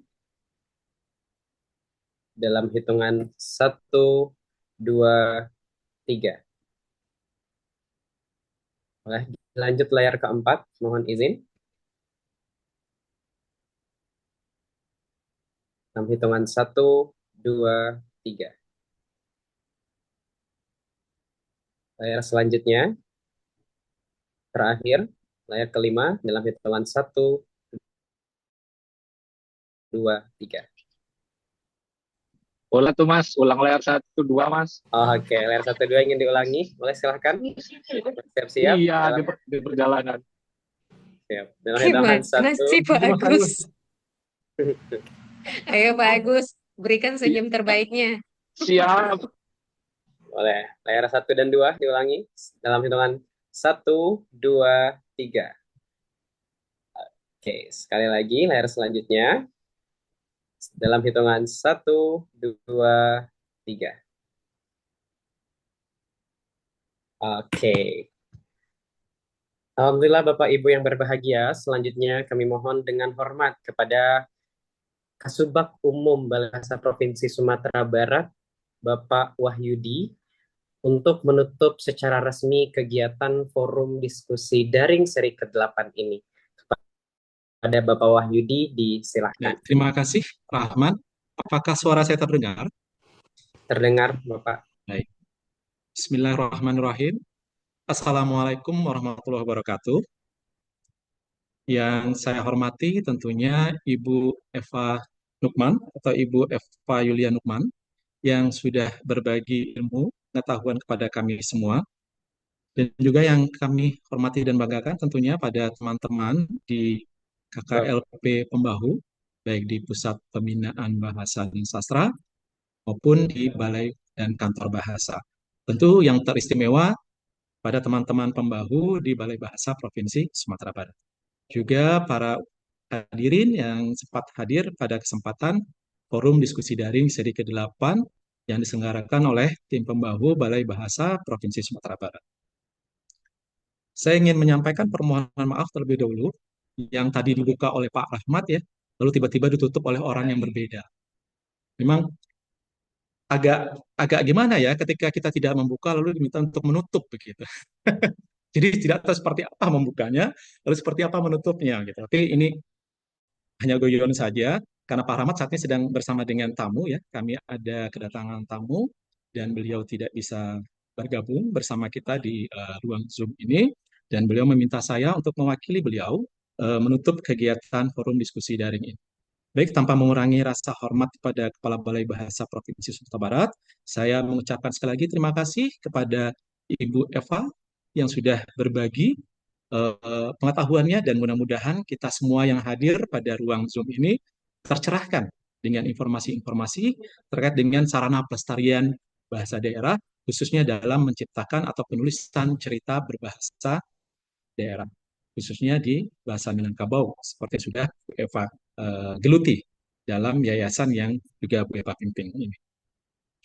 Saya juga mengucapkan terima kasih pada Ibu Diana yang sudah memoderatori kegiatan kita, juga pada Duta Bahasa Sumatera Barat, Pak Dinda Rahman Karim, yang sudah juga membantu kami di kegiatan ini menjadi pewara, dan mudah-mudahan apa yang kita kerjakan sore hari ini atau siang hingga sore hari ini mendapat berkah dan pahala dari Allah Subhanahu wa Ta'ala. Saya ingin menutup dengan pantun karena kata orang tidak afdol ya kalau tidak ada pantunnya. Ranah Minang alamnya indah, orangnya baik, pandai bertenggang. Jika ada hal yang Cakep. salah, jika ada hal yang salah, sama kita buang ke belakang. Kata orang, nak duo pantun sairian. Artinya, kalau pantun itu jangan satu-satu gitu. Jadi harus dua biar beriringnya. Jadi saya tambah satu lagi ya, Bapak Ibu ya. Anak rusa di Pulau Rimbang, satunya mati tersembelih. Cakep. Jika ada hal yang kurang, kami mohon maaf yang berlebih. Demikian saja mungkin sambutan penutupan dari saya. Mudah-mudahan kita semua selalu sehat dan dapat menjalankan aktivitas kita dengan baik. Tentunya kita bersua kembali nanti dalam forum diskusi daring seri ke-9. Sama-sama kita ucapkan hamdalah. Alhamdulillahirrabbilalamin. Wassalamualaikum warahmatullahi wabarakatuh. Waalaikumsalam warahmatullahi wabarakatuh. Terima kasih. Terima kasih. Mohon izin keluar. Terima Baik kasih Bapak dan Bapak Ibu Ibu yang kami semuanya. hormati, Alhamdulillah kegiatan forum diskusi daring sesi ke-8 kita terlaksana dengan baik. Sekali lagi, kami mengucapkan terima kasih yang sebesar-besarnya kepada narasumber kita yang sangat luar biasa, Ibu Eva Yulia Nukman, serta terima kasih banyak kepada Ibu Diat yang telah memandu semua selaku moderator, dan juga terima kasih juga kami sampaikan kepada moderator kegiatan Ibu Diana yang madu jalannya diskusi teristimewa. Kami mengucapkan terima kasih kepada Bapak dan Ibu peserta forum diskusi daring seri ke-8 dengan tema penulisan cerita berbahasa daerah sarana pelestarian bahasa daerah. Kami mewakili penyelenggara kegiatan, saya selaku pewara mengucapkan terima kasih dan mohon maaf atas kesalahan selama penyelenggaraan. Akhir kata, Assalamualaikum warahmatullahi wabarakatuh. Waalaikumsalam. Waalaikumsalam warahmatullahi wabarakatuh. Terima kasih Bu Eva. Terima kasih semua. Ternyata kita satu kampung ya Bu. Oh iya ya. Iya, insya Allah Iya. kapan-kapan kita ketemu ya. Semoga nih kalau Iya. Jika ada Sumatera waktu, Barat, Bu Eva bisa berkunjung ke Balai Bahasa iya, Sumatera Barat. iya, semoga nih, semoga bisa ya. Buka ruang berbagi ilmu khusus Ibu. Iya, iya. Balai bahasa yang lain juga kalau kita bisa berdiskusi Iya, kapan-kapan bersemuka di Gorontalo apa di mana dari Sabang sampai Merauke. dari Sabang sampai Merauke, insya Allah saya siap kapan kita berdiskusi. Kebetulan saya tidak takut untuk terbang, tidak takut naik kapal-kapal kecil, sudah pernah. Jadi insya Allah kalau Iya. ada kesempatan, Sudah teruji Bu ya. Jadi ke kepulauan pun no problem ya. insya Allah, Masalah. insya Iya. Allah. Sama Ibu. Sama-sama petarung kita Ibu. Kalau Bu Kan Diana sekampung mainnya tadi. ke Mentawai, Bu. Bu Diana area mainnya di Mentawai sekarang. Oh gitu. Wah, mantap, mantap. Iya. Ya, izin Baik. saya Terima kasih. Ya, pamit, izin. Bapak Ya, Ibu. silakan Iya. Ibu. Terima Terima kasih kasih. banyak Bu. Ya. Assalamualaikum warahmatullahi wabarakatuh. Waalaikumsalam. Waalaikumsalam warahmatullahi Ya, yuk izin pamit semuanya ya. Dayet.